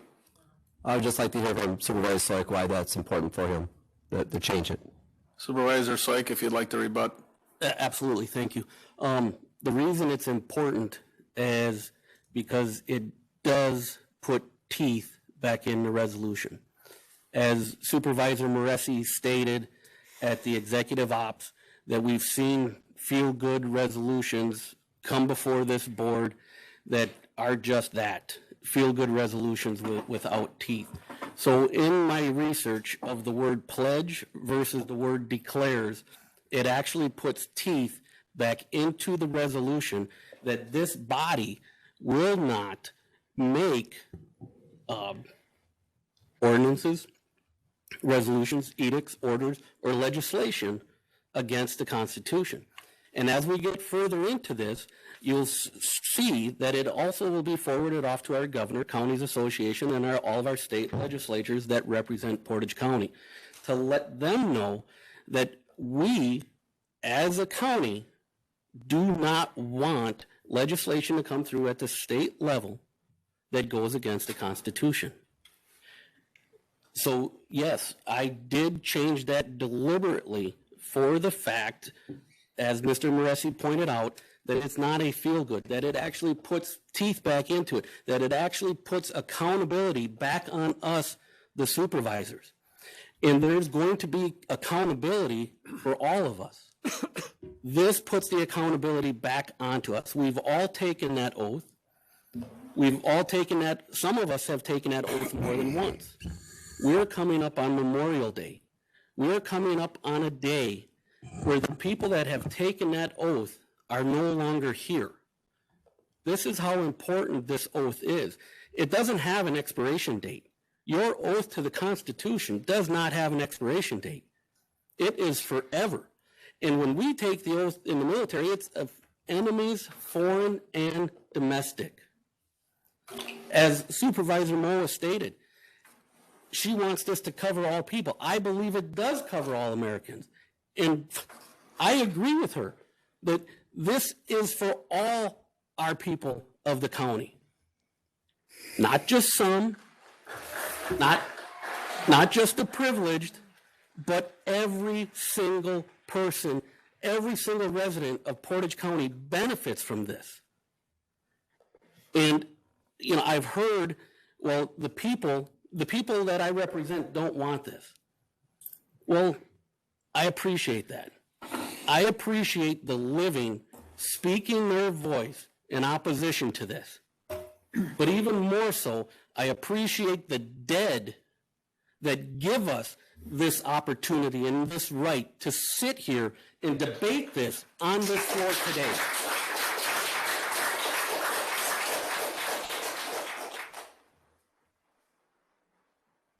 Supervisor Splinter. As I listened to the amendment, I mainly picked up on the change of pledges versus declares. And declare, to me, it means to be very clear. And pledges is a little bit not quite so clear. So this is, I think, the reason why Supervisor Smith put in declares, because it stands out as making it clear about what we're upholding the Constitution about. And I've heard several comments about redundancy, and if you're thinking about voting no because it's a redundancy, remember every single meeting that we start, we pledge allegiance to that flag up there. And I hope I never live long enough to hear someone say, we just don't need to pledge to the flag every time because it's redundant. So this is just, we pledged to uphold the Constitution when we first came in here and gave our oath. This is just one more time. It's not every meeting, which maybe it should be, but it's just an affirmation that we in Portage County value our constitutional rights and want to have them upheld no matter what comes down from the top. Thank you.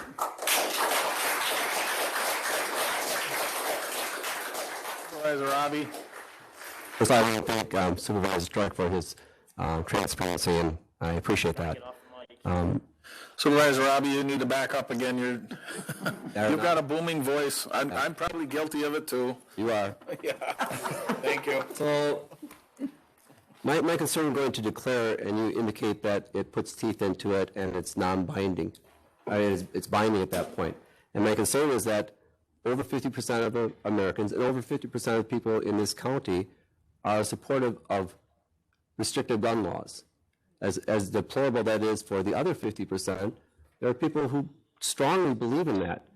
So my concern is that if we pass this with the word declare, anything that would happen at the state level, the federal level, the county level, the city level, I guess, anything that would come forth, we are saying we will not look at that. We will not consider it based upon some people's interpretation of the Constitution. And my concern is that there are people like me that do want gun regulations and restrictions. Not take away anyone's guns. I have plenty of guns, and I always have plenty of guns. Yeah. You're doing a perfect example. Excuse me. Please. Anyway, so my concern is that using the word declare is binding, and it would cut off any kinds of thought processes, decision making, discussions, and ability for people like myself who say, "Hey, I'm for gun regulations." So thank you. Anybody else? I don't know if Supervisor Astro. Oh, I gotta say something. You got to say something. Thank you, Mr. Chair. First of all, let me say I'm an absolute advocate for the Constitution. And I would say that this county and all of America is a constitutional sanctuary. I don't know where this is coming up that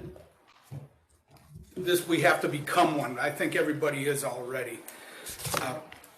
I guess I'm trying to determine here by reading this what the authors of this are actually trying to achieve with this resolution that does not already exist. I mean, when we took our oath as supervisors here, we took the oath to support and uphold the Constitution of the United States.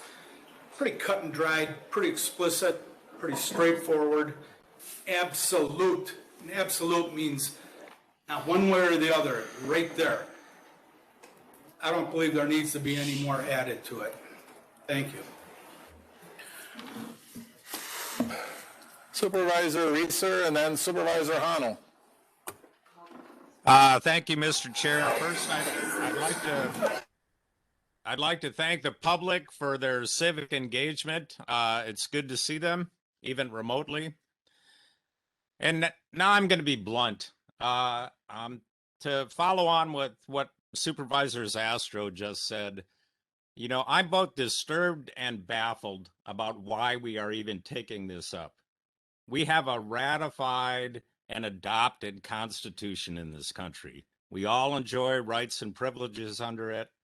I'm especially put off by item 6 in the resolution, which speaks directly to Article 6 in the Constitution, the Supremacy Clause. And as Jerry just stated, all of us took an oath to support the Constitution when we became supervisors. As a board member and as an individual, I see absolutely no need to rethink that oath, to revisit that oath, to reaffirm that oath, and certainly not to retake that oath. I took that oath and I will uphold it. Thank you.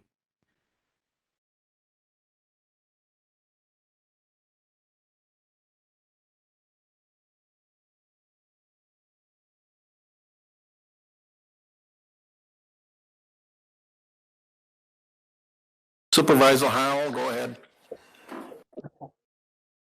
I would like to agree with Supervisor Reeser that this is almost, I took an oath twice, and this is almost insulting to me as a citizen of the United States. As a supervisor, as an elected official, I took an oath. Our Constitution is not written in stone. It has been amended many times, and there is a process to do that.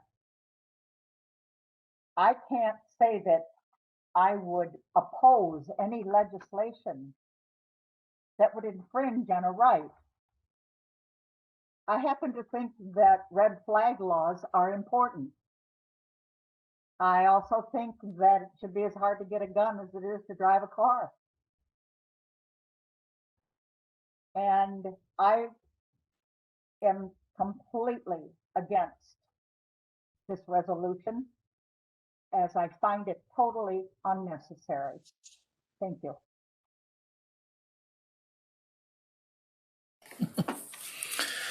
Supervisor Morassi. Thank you, Mr. Chair. I'll read my oath of office that I took. I, Vincent Morassi, swear that I will support the Constitution of the United States and the Constitution of the State of Wisconsin, and will faithfully discharge the duties of said office to the best of my ability.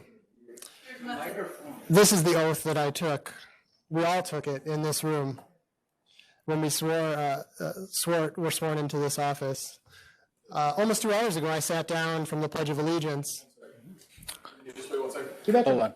Their microphones in here work. It's the ones at home, Clint, so I'll turn the volume up more for the ones in here, but the ones we could not hear, really good from at home too. So I will turn the volume up in here so you'll be able to hear in the room. Maybe the last speaker should come in there and talk to us in person.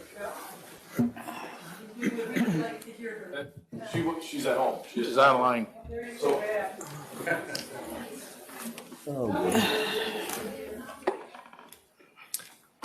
Check, check. Mike, can they hear me now? We're going to get feedback from the other microphones, unfortunately. Okay.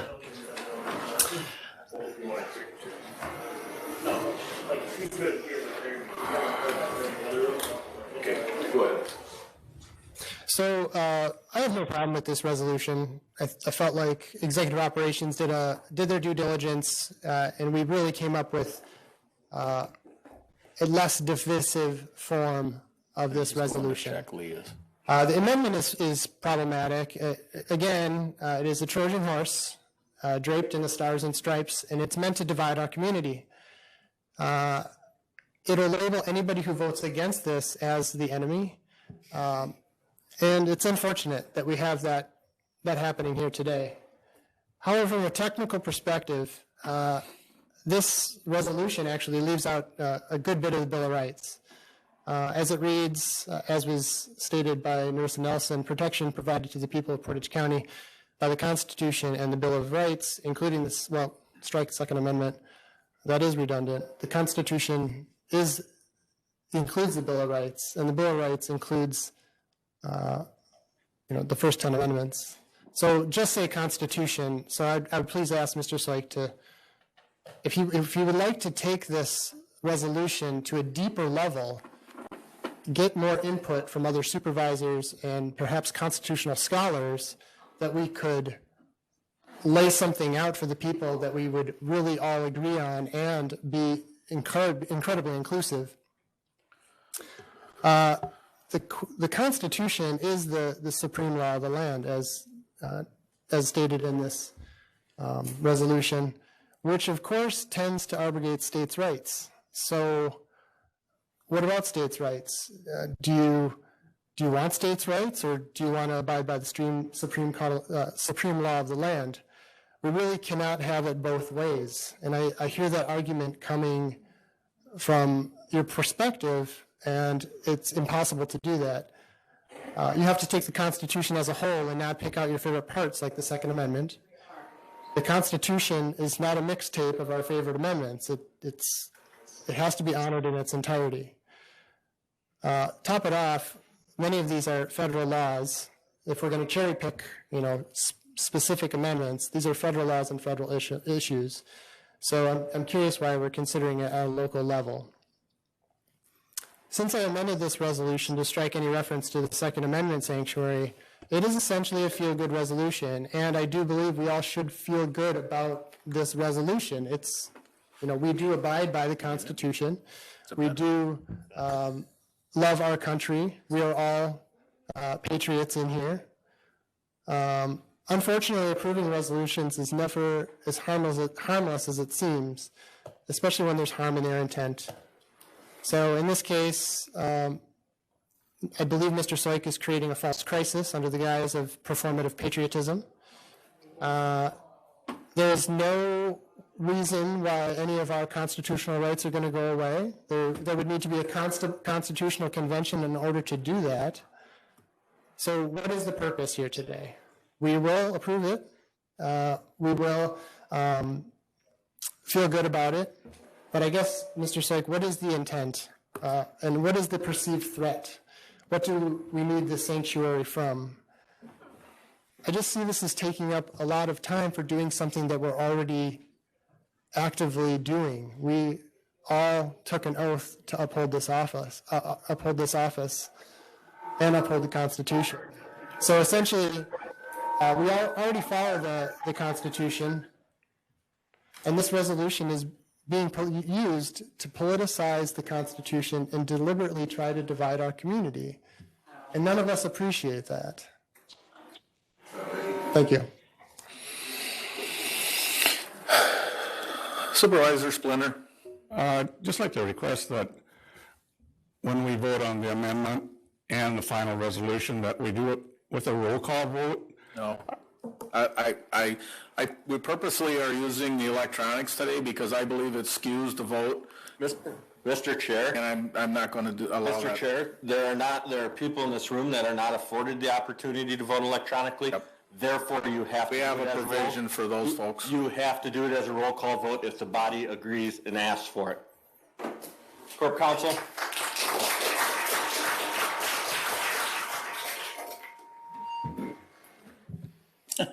I just requested it because in the past we had our names up there with a yes and a no. I put a yes or no in here, and the only way it gets registered is up in the front. It doesn't. We don't know who votes yes and who to vote no. I think on an important issue like this, I'd like to see which way we stand on each way. If you vote yes, fine. If you vote no, that's fine. I'd just like to roll call vote to show this. So we can project it. If you want to explain it to them. So I was just saying to Chair Haga that we have the ability to show the vote, but the reason that we aren't is because we have the remote attendees, so we have the videos up there and we can only show the one screen at a time. And additionally, the vote and who votes which way will be recorded in the minutes, which is public record. I know that's not what you want for tonight, but just as a FYI. Supervisor Barry Jakowski. Mr. Chair, thank you. I would ask what the harm would be in allowing it to be a roll call vote. I believe it skews the vote. I believe that when it goes around and one side or the other hears more people that vote either yes or no, it would skew or make a difference in the vote, and that was one of the reasons that we went with the electronic, and we always had in the past, because it was faster, and that was the whole purpose of it. People's will be impressionable when they hear or see all of them go one way or another, and I want it to be unanimous as much as it can. Supervisor Gussel. I do not have a copy of this resolution right now. Do you have a packet? I was looking for it. I didn't see it.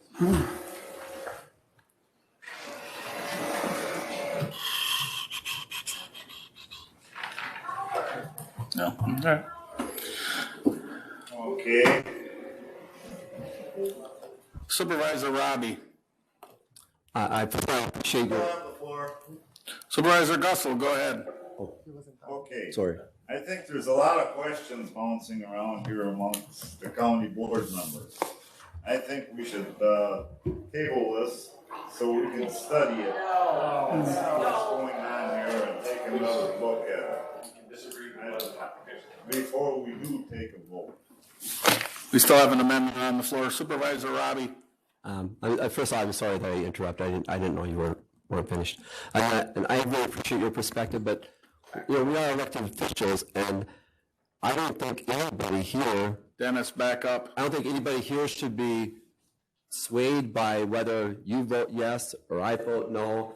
I really believe you should vote the way you think you should be voted. If you're voting on popularity contests, I question why we would be here. There's no question how I'm going to vote, but I don't think it's fair that you, if you're not on the electronic, that you have to make it public, and I could hide behind my computer.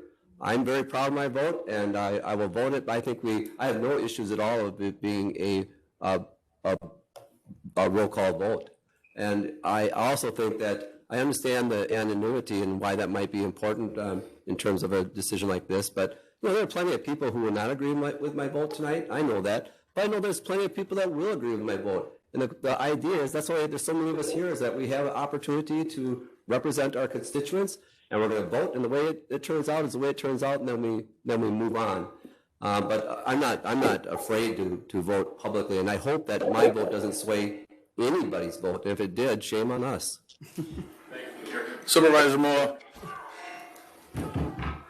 Yes, thank you, Mr. Chair. Supervisor Robbie just said, if your vote is going to be swayed by the way that everybody votes, then you should not be on the county board.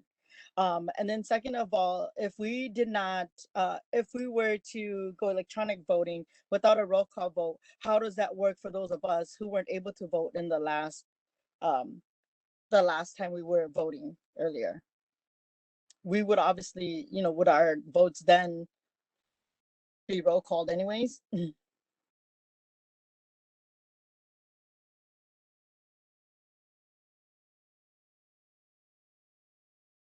Supervisor Honnold.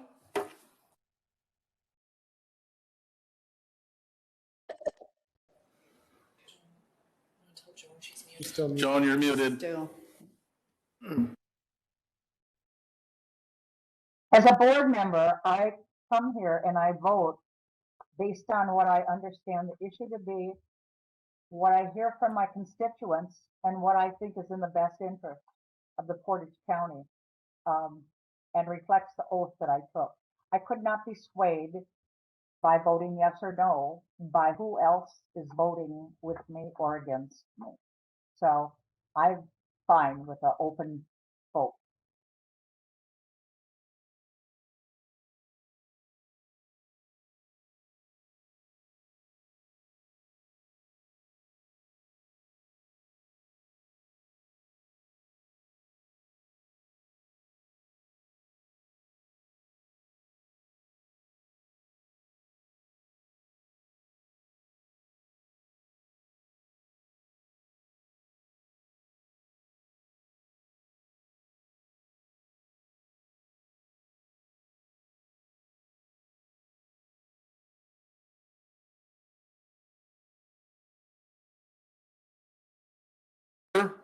Can we hear the amendment again, please? Thank you. Can we hear the amendment again, Supervisor Soik? Yep, absolutely.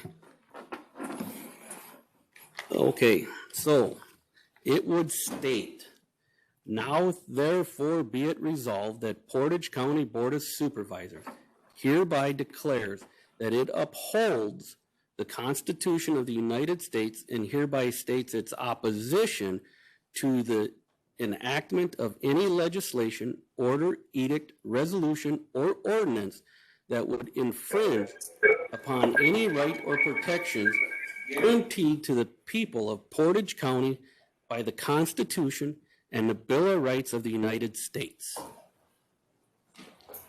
A lot more than one more. Yeah. Yeah, it's a little bit more. Okay. Would you like to hear it again? No, I think we're good. Okay, thank you.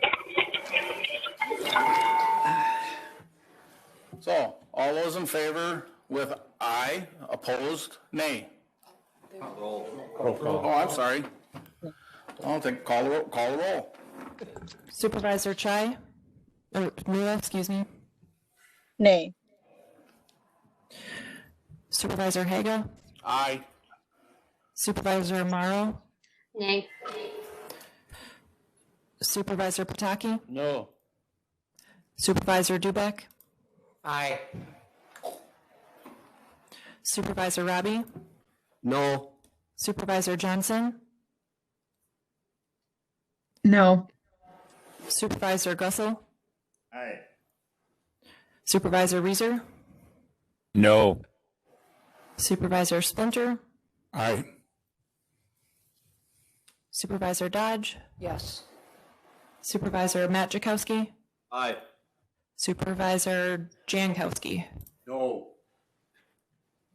Supervisor Barry Jakowski? Aye. Supervisor Soik? Aye. Supervisor Gifford? No. Supervisor Laddick? Aye. Supervisor Neville?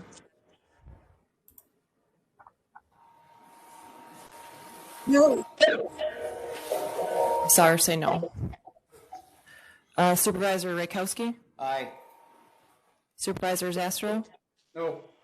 Supervisor Martinson? No. Supervisor Medine? Supervisor Moresi? No. Supervisor Hanel? No.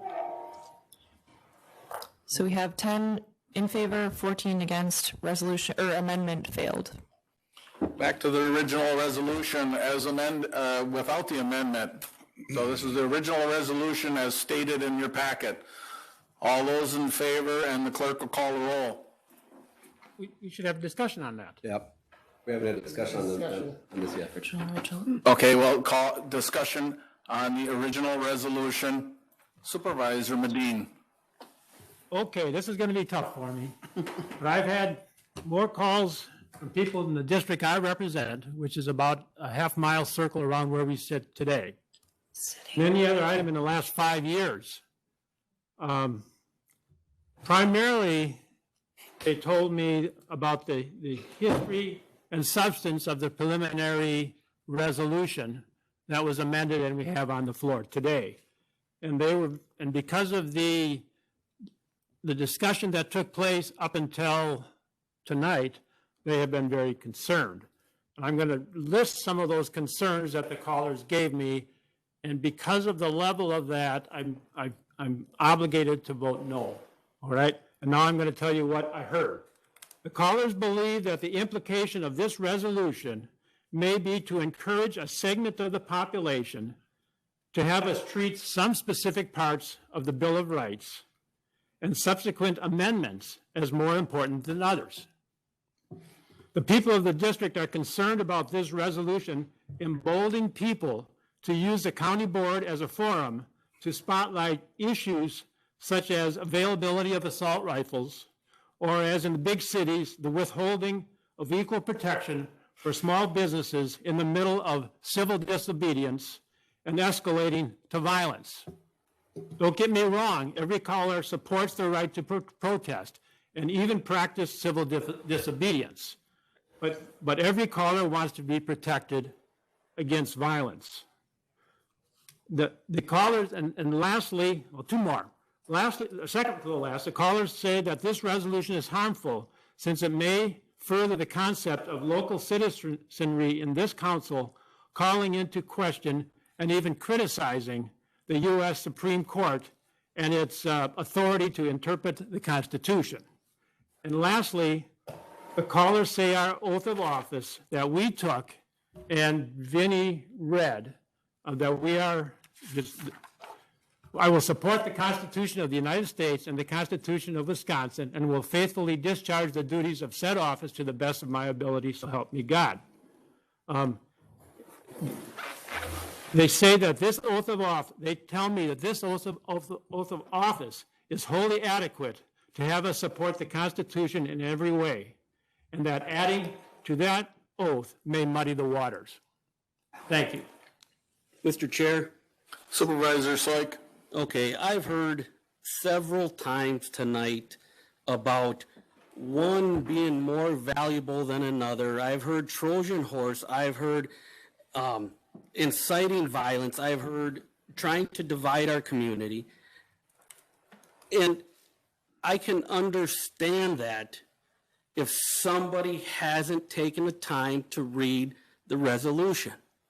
But for any one of you that have made that statement, show me where in this resolution I call one out more than another. I ask you right now, show me. Because it's the whole Constitution and the Bill of Rights, all of them equal. Show me where. Supervisor Neville.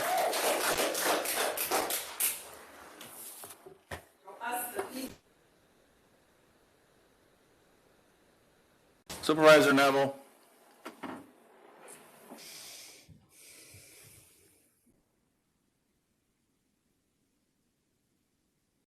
Can you tell her to unmute herself? She's trying to.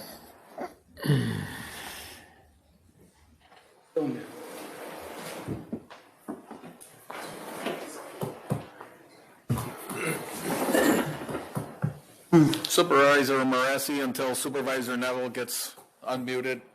Thank you, Mr. Chair. I think that Supervisor Soik is correct. In this current resolution, in this form, there is no reference to Second Amendment sanctuary or any weight on any amendment greater than the other. However, that is only because I made amendments to remove all reference to those that part of the resolution, which made this resolution less divisive, because the intent is what I am worried about here. The intent is to label. The intent is to divide here by Supervisor Soik because he has political aspirations. Oh, God. Okay? We don't need this performative patriotism on our county board floor. We have work to do. We have a lot of work to do in this county. And we don't need to be deliberating whether or not we love the Constitution or not. We do. It is fact. So read your last resolution, Mr. Soik, and you will have all of your answers. Mr. Chair. Direct your comments to me, Supervisor Moresi, please. Supervisor Reeser. Thank you, Mr. Chair. I just want to,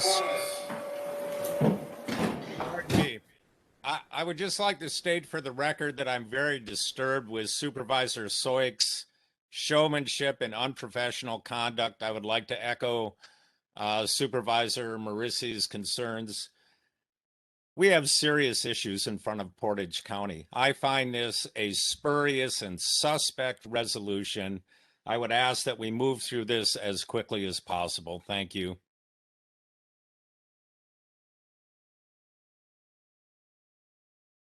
Mr. Moresi is misleading. I said, if you don't like it, take it out. I said I would remove it at executive ops. Please, please make that record clear to the people here and the people at home. I said I would remove it. I said go ahead and take it out. I did not bring it back here tonight as an amendment to the motion. And Mr. Moresi continuously attacks supervisors, families, businesses, and then he'll sit and turn around and say, oh, I didn't mean it. When are we going to do something about this?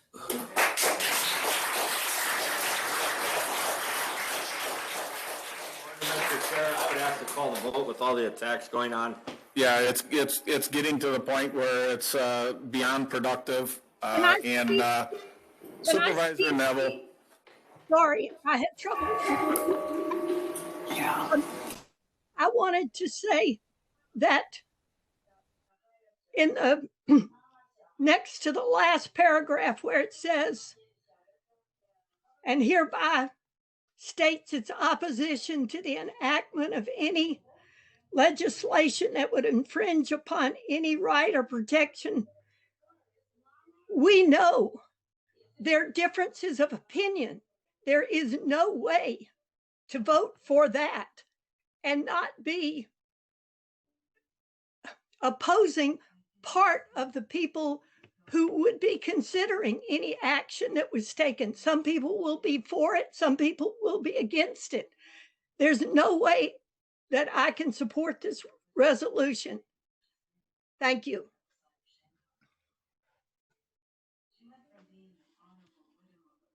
Supervisor Moore. you, Mr. Chair. Yes, I just have to say there is no way I can support this resolution. And out of everyone here, I feel like I consistently every day have to prove that I uphold the Constitution.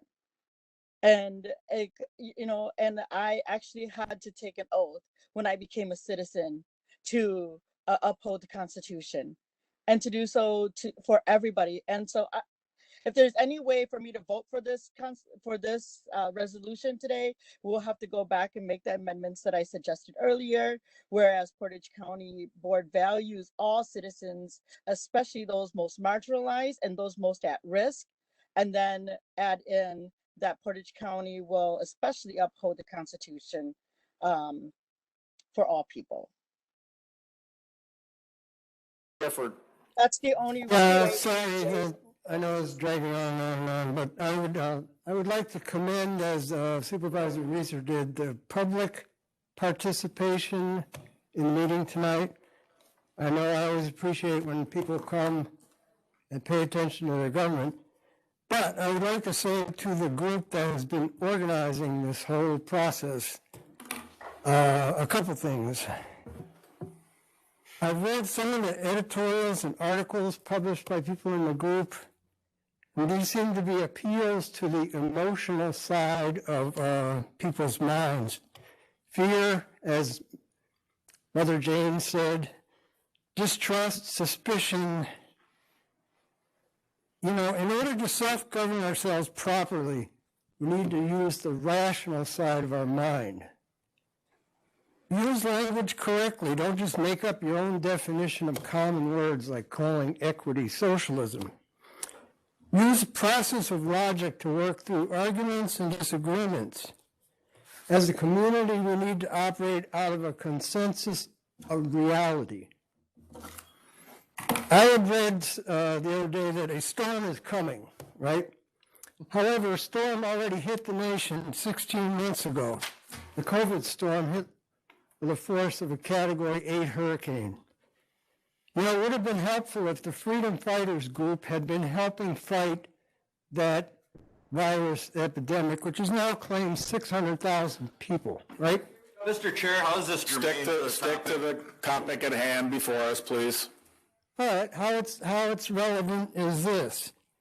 If you want to attract young workforce in this county, and all the counties are facing this problem, you need to attract young, skilled, creative workforce. That doesn't have anything to do with the Constitution. This before you, Supervisor Gifford. We have a Constitution question in front of us, not a retention of young folks. Well, I don't think you're going to attract these folks into your county if you put up this wall of being hostile and aggressive and angry. Thank you. Supervisor Robbie. First of all, I support a lot of what is in this resolution. However, the only issue I have is by passing it, we are saying as a board that we would not abide by we may not abide by certain state or federal laws, and I just think that's inappropriate for a board to say. So that's the only issue I have with this resolution, but of course I will not support it. Anybody else? Okay, we got the resolution before us. Clerk, call the roll. Supervisor Dodge? Yes. Gifford? Yes. Soik? Yes. Neville? No. Haga? Yes. Gussel? Yes. Barry Jakowski? Yes. Pataki? Yes. Laddick? Yes. Rakowski? Yes. Zastro? Yes. Martinson? Yes. Splinter? Yes. Dubek? Yes. Robbie? No. Hanel?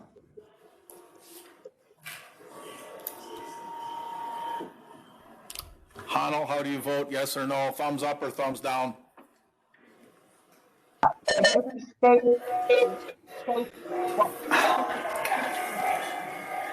Couldn't hear her. We couldn't hear you, Joan. Yes or no? Well, Give can us you a read thumbs it? up or a thumbs down. I need to know what I'm voting on. The original The original resolution. Oh, No. Matt Jakowski, Yes. Morrow, Yes. Medine, No. Mua,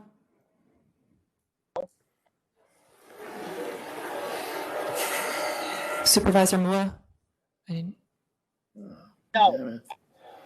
No. Moresi, Yes. Jankowski, Yes. Reeser,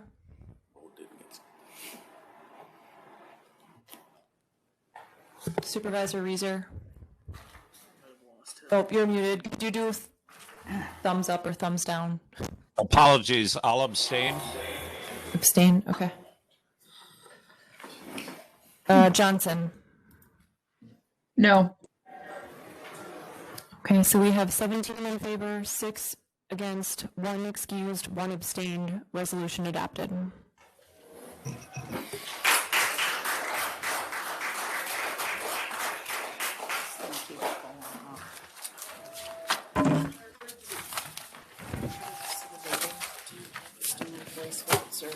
How would you like to do the rest of the voting? Would you like to do it online, or would you like to do it by roll call? Online. Roll call. Online, we need to work the system. Do it online? Online. Okay. Number 7, resolution adopting and enacting changes to the Code of Ordinance, Section 3.11, Human Resource Policy to change the Portage County vacation schedule and the method in which the vacation benefits are administered. Resolution number 107, 2020, 2022, submitted by the Human Resources and Finance Committees. This resolution approves amendments to Portage County Code of Ordinances 3.11. This is a budget amendment resolution and requires a 2/3 supermajority vote. Motion by Supervisor Matt Jakowski, seconded by Supervisor Larry Rakowski. Discussion. Seeing no discussion, What was, look at your screen, what and was the motion, Mr. Chair? I'm sorry, there's too much chatter going around. it was by Supervisor Matt Jakowski, seconded by Supervisor Larry Rakowski. To approve as presented. To approve. Thank you. Mr. Chair. What? Supervisor Matt Jakowski. I'd just like to take the opportunity to thank Laura, her staff, finance staff, Jennifer Josie, her whole staff.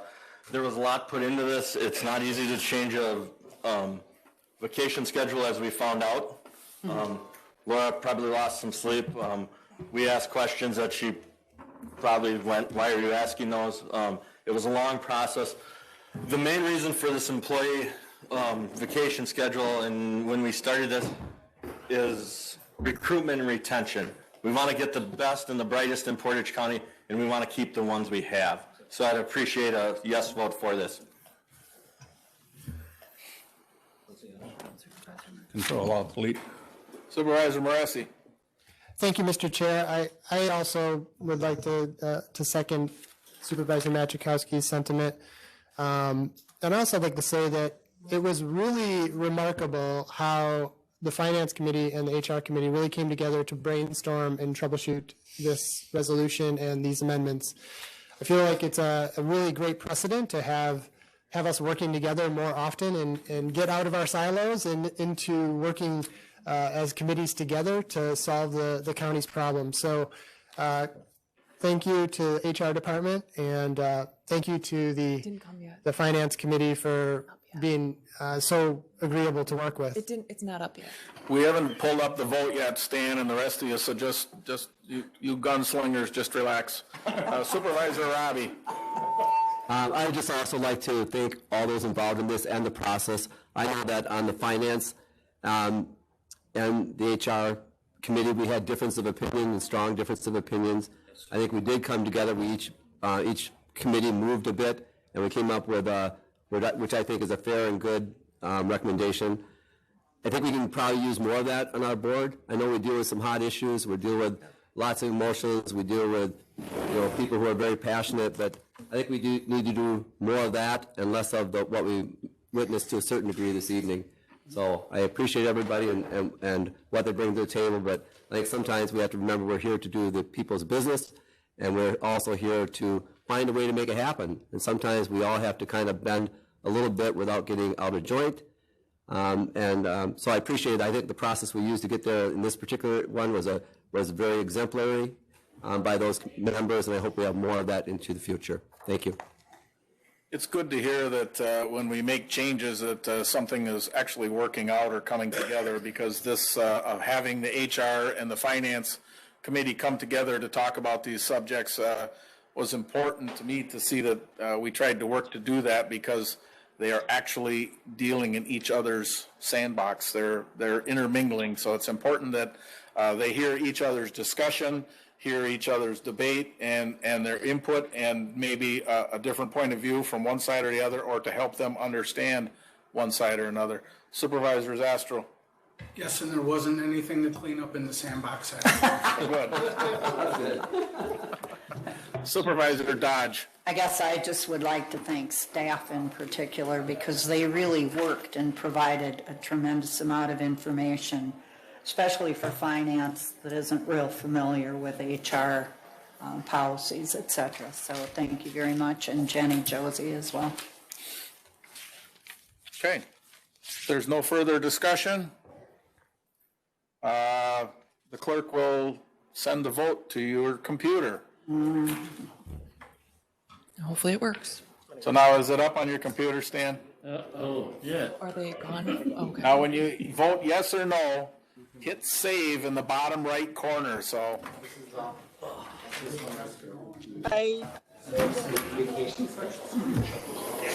This will take a little bit.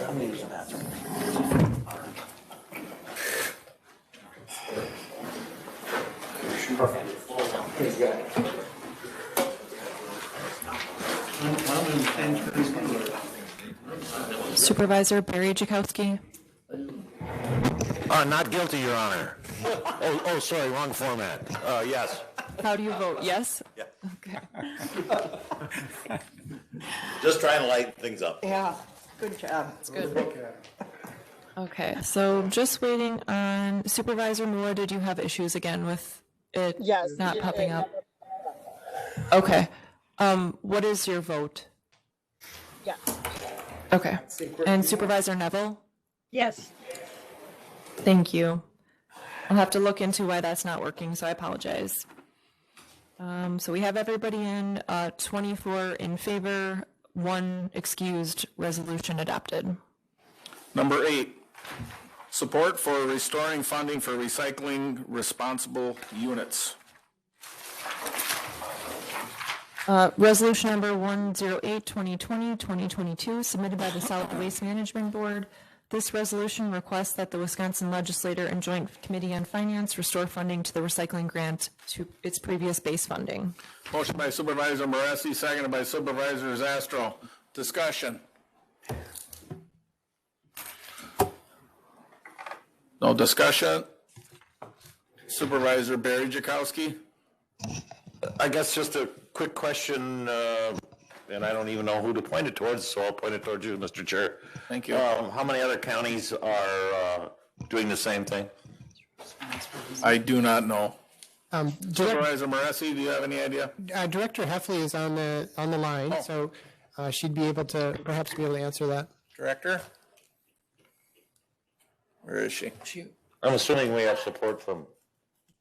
So this came from our county. I did share it with the Associated Recyclers of Wisconsin as a draft and possible action for their boards. And I do know that Polk County and Outagamie County are looking into adopting something similar with their counties. But not all counties are responsible units. There's not many of us that are responsible units. So as we're going to be the trendsetters on this one. So in order to continue to do the good work that the recycling facilities are doing in our county, we need money.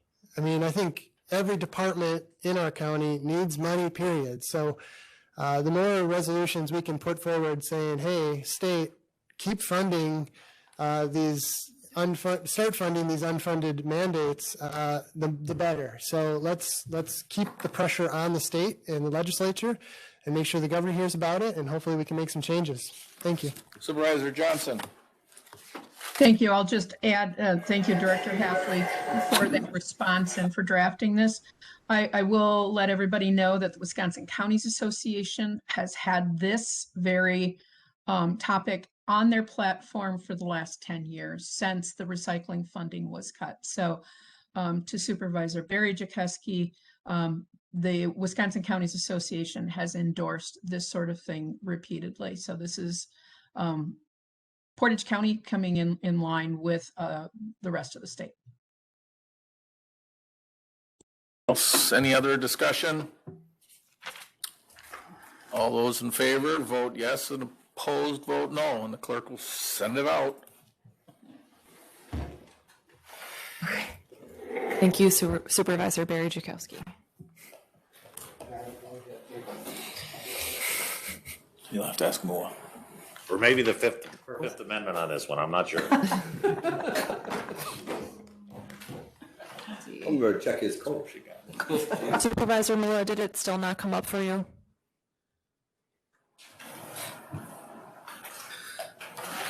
Yeah.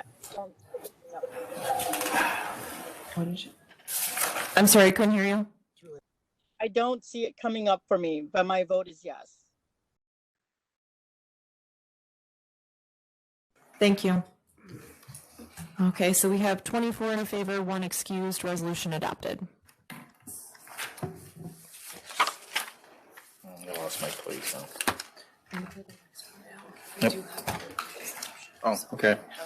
Number 9, recognizing April 2021 as Sexual Assault Awareness Month and supporting efforts to prevent sexual violence in Portage County.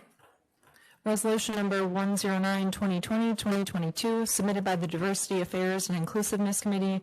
This resolution recognizes April as Sexual Assault Awareness Month and supports efforts to prevent sexual assault. Motion by Supervisor Dubeck, seconded by Supervisor Moresi. Discussion. We do have one member of the public that wants to speak on this resolution, Robin Falk.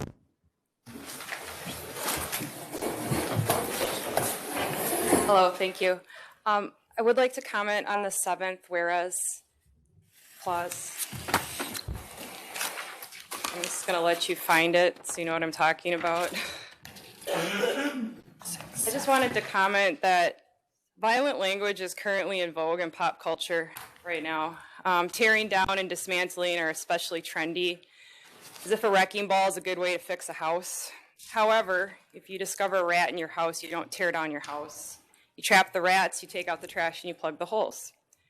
Portage County is a good home, and I'm proud to be from where I am.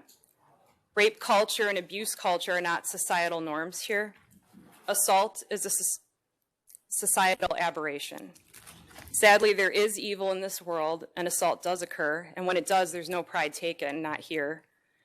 However, in this county, a woman or other vulnerable person in this county is far more likely to be offered assistance than any form of insult from our citizens.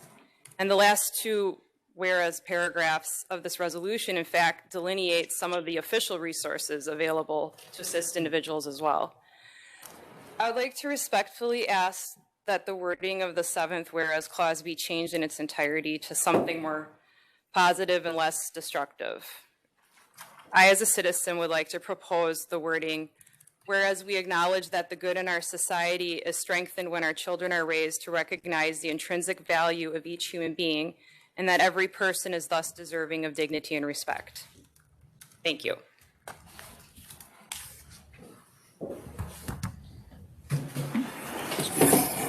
Only one for this one.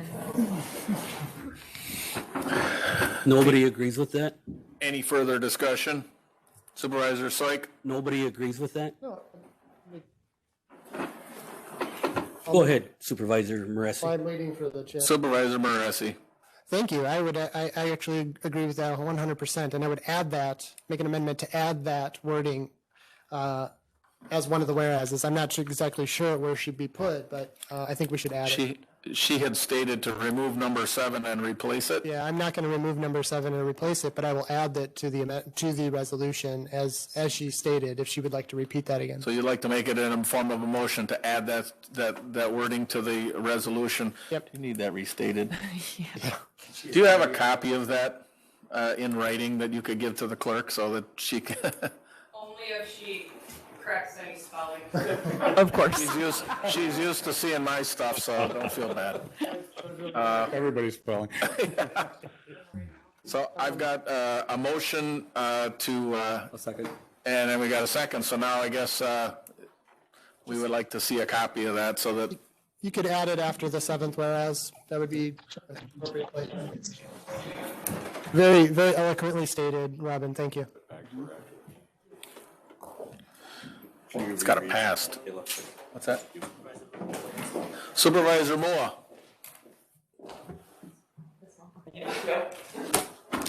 Oh, I was just going to, as someone who's done victim services, domestic violence and sexual assault victim services work for over 2 decades, I would not remove that whereas, but would just add that. So that's all I was going to say.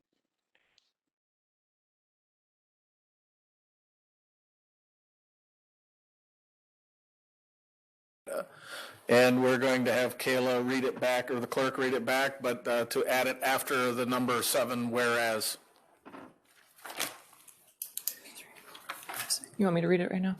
Okay, so we would add, whereas we acknowledge that the good in our society is strengthened when our children are raised to recognize the intrinsic value of each human being and that every person is thus deserving of dignity and respect.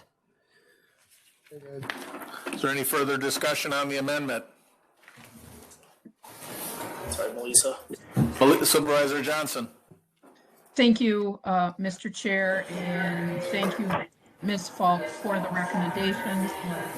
It's a great addition to the resolution. The resolution is essentially a copy and paste from CAP services. And so I think they would appreciate sort of the addition to this document to strengthen their position and all the good work that they do. So thank you. Supervisor Gifford. Yeah, I just want to comment. I think it's a good thing when a member of the public can get something into a county board resolution at the public comments section. That's shows the value of public participation. Thanks. I'm glad to see all the public involved. Mm-hmm. Do we have any more comments on this? We've got an amendment to add such wording to this, to be the number 8th whereas. I think it's this 1, 2, 3, 4, 5, 6. We only have 6 whereas, so it would be the 7th whereas. Right? Oh, I'm sorry, I'm looking at the wrong one. Yeah. It would be after the 7th whereas, so the amendment is to add it to the resolution, and it would be the number 8th whereas in that spot. I'm going to take a roll call, no, just a voice call on the amendment. Yeah. On the amendment? Okay. I'm going to take a voice call on the amendment. All those in favor with aye? Aye. Opposed? Seeing no opposed, amendment carries. Back to the original resolution as amended. Supervisor Soik. I just have a question, and maybe somebody from the committee could answer it. Do we believe that victim shaming, victim blaming, and rape culture are a societal norm here in Portage County?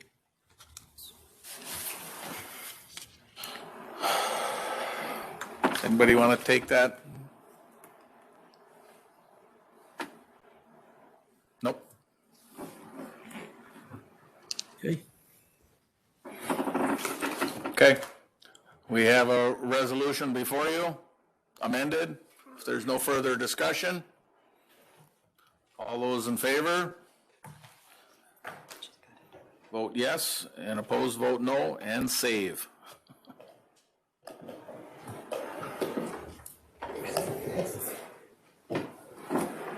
It's fancy. Supervisor Barry Jakowski, yes.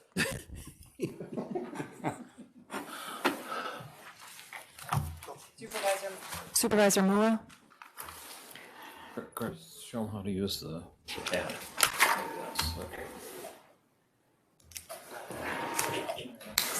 And get it off the side, yep.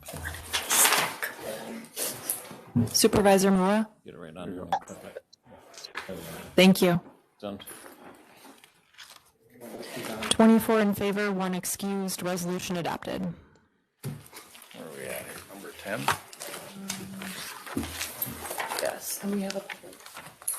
This one? This one. Number 10, standing against hate, bias, or violence towards Asian and Asian American members of our community. Resolution number 110, 2020, 2022, submitted by the Diversity Affairs and Inclusiveness Committee. This resolution states Portage County stands against hate, bias, or violence towards our Asian or Asian American community members. Take a motion. Motion by Supervisor Moresi, seconded by Supervisor Dubek. Discussion. We've got someone from the public. Please. Yes. Steve Ellis.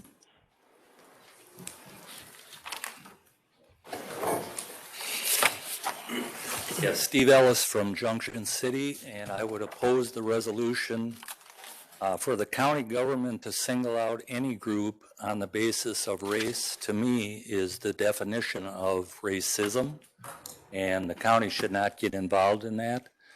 I belong to a special group. I'm an old white man that hits 3 commonly attacked groups. I'm a male, I'm white, and I'm old.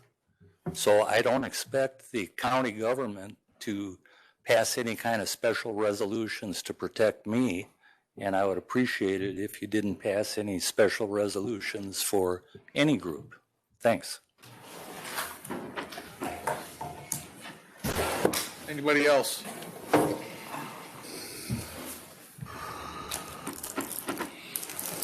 No further discussion? All those in favor, vote yes, and opposed, no.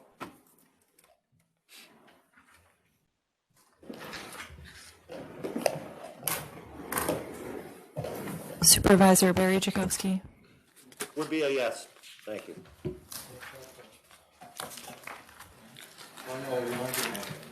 Supervisor Mula. Yes. Thank you.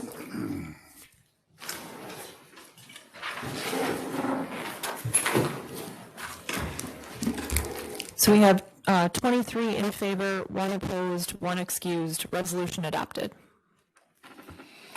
Number 11, designating the Executive Operations Committee as the formal redistricting committee for Portage County for 2021-2022. Resolution number 111, 2020, 2022, submitted by the Executive Operations Committee. This resolution designates the Executive Operations Committee as the redistricting committee for 2021 and 2022. Motion by Supervisor Dodge, seconded by Supervisor Rakowski. Discussion. Boy, Supervisor Moresi, then Supervisor Zastro. I will defer to Supervisor Zastro first because I'm going to make an amendment, so. What were the options? I'm not familiar with this, so what were options of, I'm just curious. It's not a. We're following past practices with the last elected group. It was the executive ops that had done it in the past. Thank you. Supervisor, if you'll hold, Supervisor Johnson was next.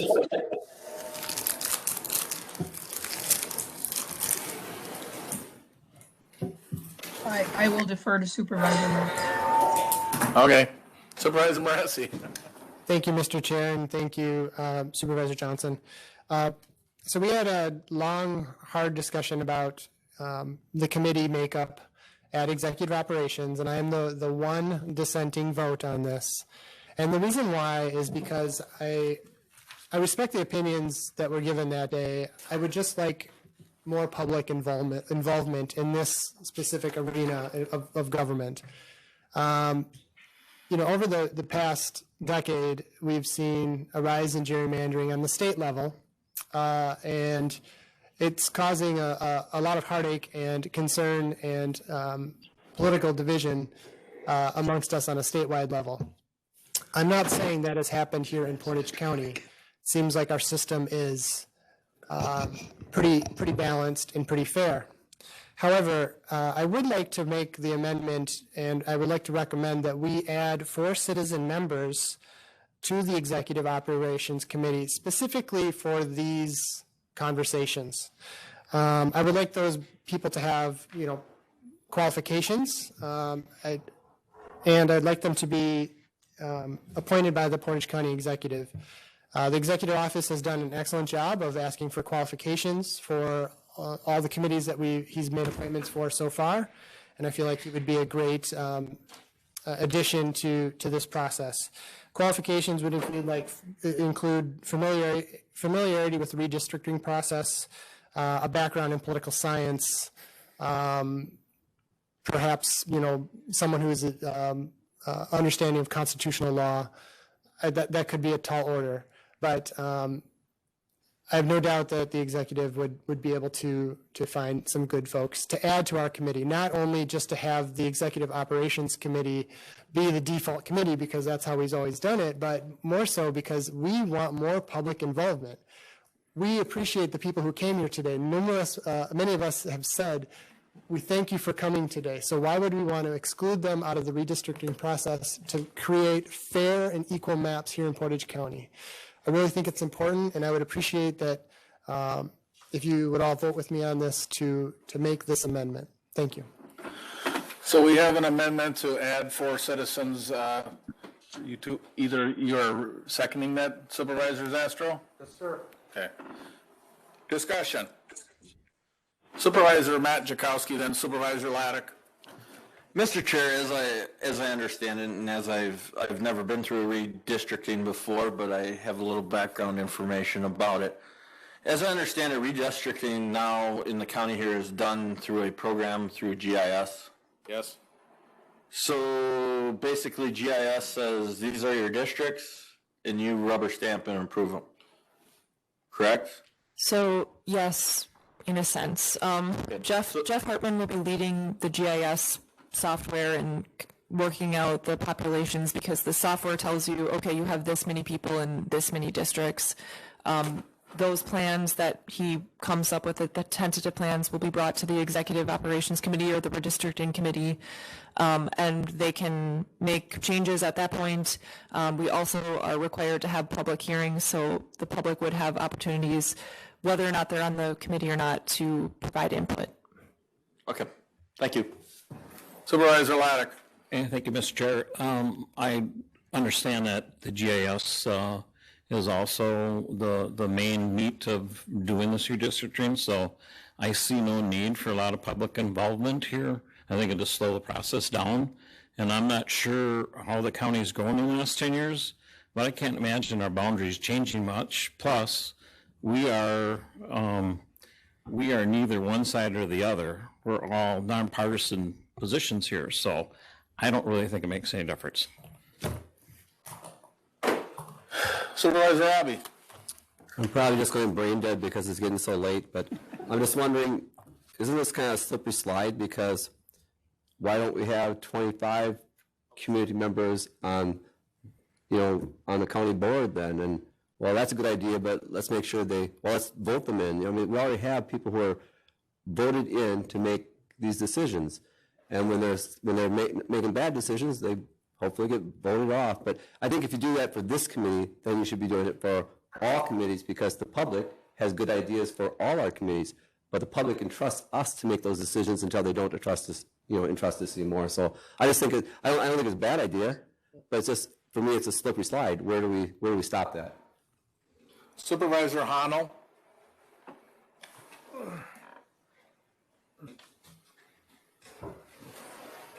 I did not raise my hand. Supervisor Johnson. Mute yourself, Joan. There you go. Yep, I'm good. Thank you. Thanks, everyone. I certainly did receive a lot of calls on all of the topics that are on the agenda tonight, but this one in particular, I had a great number of contacts from my constituents, and they feel that redistricting is such a critical part of, and it's prescribed by the Constitution, right? Which we just got done talking about. And they really felt that having the public involved in some way was an important thing to help create public awareness, to create a sense of fairness. And again, what we just got done praising is all of the public involvement this evening from both sides of the discussion. So I support having public members of the redistricting committee. We already have examples of a great number of committees where we have public members. Our Health and Human Services Board, our ADRC Board, the Portage County Solid Waste Management Board. And we look to the public in those situations to provide some really good feedback to help us make decisions. So in this case, once in 10 years, we have once in 10 years to get this right. Even though it seems fairly simplistic and clear cut, I think this is a gesture to the public to say, help us make this critical decision that will last a decade. Thank you, Mr. Chair. This may come as a shock, but thank you, Supervisor Robbie. I agree with you. Not shocked a bit. And once again, I want to point out that Supervisor Moresi once again levied a charge against our state legislature. And maybe it's true, maybe it's not, of the charge of gerrymandering. Maybe it's true, maybe it's not. And if it is true, please show me the evidence. Once again, a charge was levied. Keep the questions directed to the chair, please, Supervisor Syke. Supervisor Splinter? Yeah, from what I've heard, the GIS is a scientific way of going about populations where it's shifting, which usually doesn't shift much. And in this particular committee and this particular decision should be based on science. If you had 4 people with 4 more opinions, then you open it up. Then you open it up to gerrymandering or pushing the science one way or another. I'd rather stick with the science and deal with it as we have in the past. Supervisor Dodge, did you have your hand up? I did. Thank you. Any action that the Executive Ops Committee takes on this will be in open session with the public able to attend and have their say, much like all of our county meetings. And so I don't feel a need to maybe add more time to this process, which I understand may be very short in time. So I would not support that. I think that the citizens have shown the citizens tonight that they have the ability to participate in our decision making. Supervisor Zastro? Not having a full understanding of how it happens, I will withdraw my second. Thank you. Oh, you'll withdraw your second? Yes, sir. Oh, that's okay. So now we have a second withdrawn. So Supervisor Moresi has an amendment on the floor to add 4 citizen members to this committee. I am looking for a second. Johnson will second. I've got a second by Supervisor Johnson, so it's back in play. I just wanted to state that I had talked to Mr. Hartman today myself to get a better understanding of this, and I don't by any means want to oversimplify this, but if you believe that Portage County is gerrymandered now, which I don't believe it is, we went from 25 supervisors to 5. Some of you may have been here for that. That was a time when there was a big shift in the lines. There wasn't a big shift in the last 10 years in population in Portage County. The biggest shift right now seems to be out in the old H2O property. And fortunately, that's my district, and people are moving there in droves to get into my district. So, I am in the center, so I feel confident that it's not going to affect me, nor any of the rest of you. I have asked about how they do the process, and they actually will have the lines down, and then they'll have another map that lays over the top to show what is the shift to where it exists to where it's going to. And Jeff said he didn't feel that the lines were going to be moving very far because they haven't in the past, because there is no big shift. He said he doesn't know where any of the supervisors live, and he doesn't want to, and rightfully so. So one person is going to draw these lines and move them around, and he's going to bring it to the open meetings at executive operations. We're going to look at it as an agenda item and see where the few lines shift. And I would hope the supervisors would look at it to see if any of them are right on the line for some reason, because back when Jim Krebs and Jim Clark, when we cut back, they got bumped out. There can only be one of them. They had a coin flip on the 50-yard line at high noon to see who was going to ball out and who was going to stay. So I don't want to oversimplify this, but I don't believe we're gerrymandered now, and I don't believe those lines are going to move very much. And I believe that by law we have to have an open meeting. The public is welcome to all of those, and it comes back to this body for final approval again. So there is plenty of time for people to have public input. Supervisor Moore.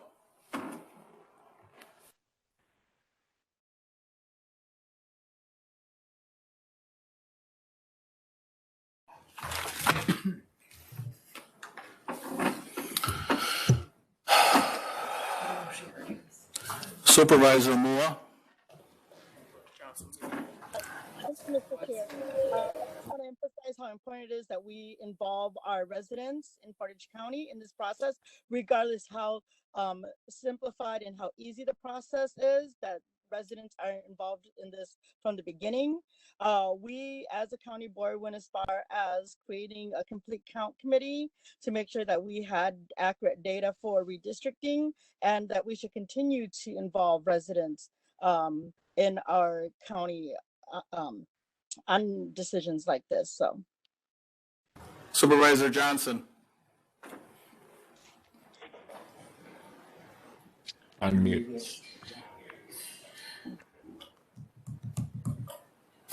Sorry, thank you, Mr. Chair. I want to underscore that my second had nothing to do with the notion of gerrymandering.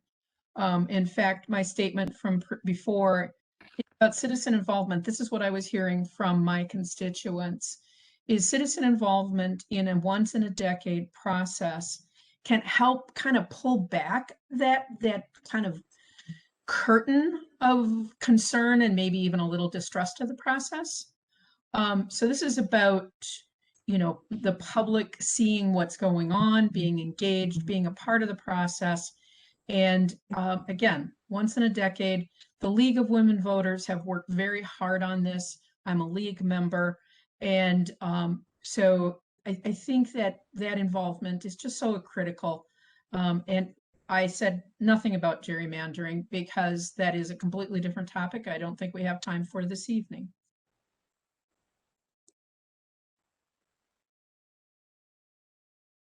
I don't see that this addition of 4 people would do any harm, frankly, and yeah, it may slow things down by a few hours, but on the other hand, you know, like we've been saying, get more public involvement, and maybe these 4 people will learn something about geographic information systems and demographics and all that good stuff. So I'd say go for it.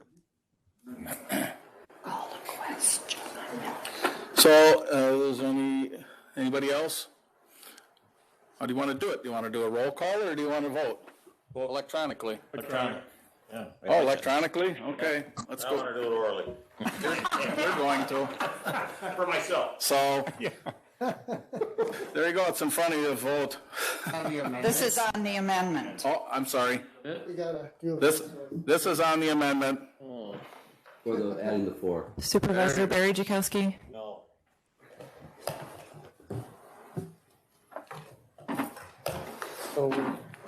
Supervisor Mua. yes. Yep, he's got it. I was on the amendment. Great. Yeah, he did. Are we pushing the button or is it a voice vote? Oh, okay, Pushing the button. I apologize. I don't want to hit anything the wrong way. This is on the amendment. Amendment, okay. Thank you, sorry about that. So we have 8 in favor, 16 against, 1 excused. Amendment failed. Back to the original resolution. Any further discussion? All those in favor, vote yes, and opposed, no.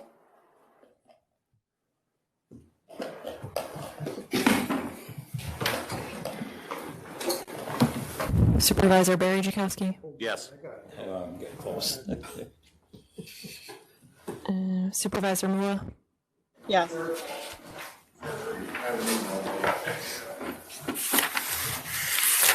So we have 23 in favor, 1 against, 1 excused. Resolution adopted. Sheriff, the other room's fairly empty. Your deputies can probably go at whatever discretion you want, so don't need to keep them here, torture them any longer. Number 12, resolution in support of 2021 Senate Bill 120 and 2021 Assembly Bill 108. Compression bill related to law enforcement agency policy on the use of force. Resolution number 112, 2020, 2022, submitted by the Diversity Affairs and Inclusiveness Committee and Public Safety Emergency Management Committee. This resolution endorses Senate Bill 120 and Assembly Bill 108. Motion by Supervisor Johnson, seconded by Supervisor Don Jankowski. Discussion. All those in favor vote yes and opposed no. Sorry, it'll just be a second. Yeah. Oops.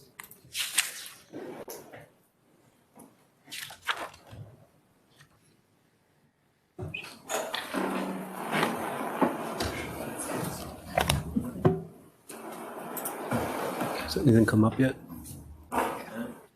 Sounds good. There we There go. it is. There it is. Here you go. All those in favor vote yes and opposed no.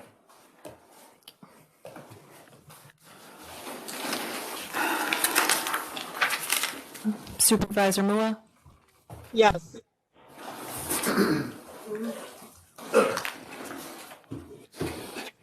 Barry? Just waiting on Bob. Oh, did you get Barry already? Yeah. So 24 in favor, 1 excused. Resolution adopted.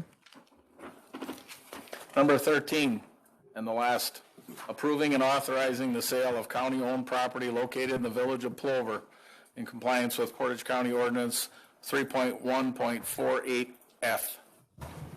Resolution number 113, 2020, 2022, submitted by the Finance Committee. This resolution approves the sale of county-owned property and authorizes county officials and staff to complete all necessary work related to the sale. Making a motion, are you making the motion or you want to speak? I want to speak. Motion by Supervisor Rakowski, seconded by Supervisor Laddick. Supervisor Barry Jakowski. Mr. Chair, is this where all those people are moving in your district? Yeah, droves of them. I can't wait to get in my district. Any other discussion? All those in favor vote yes and opposed no.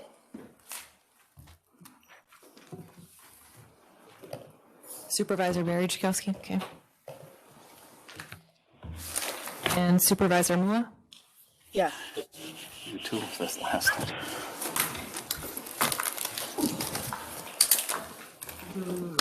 Get them. Charlie. Supervisor Gussel? I'm working on it.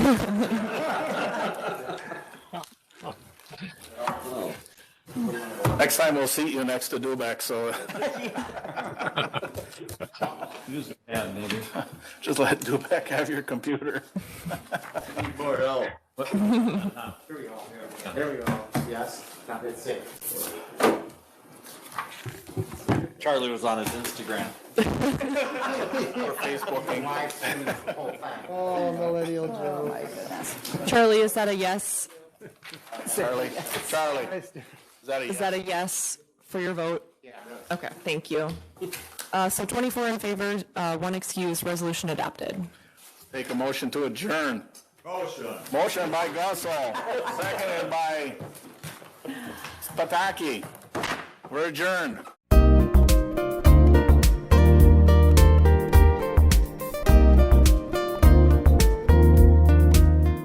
A video of this meeting is available for viewing on the city's website, stevenspoint.com/videos.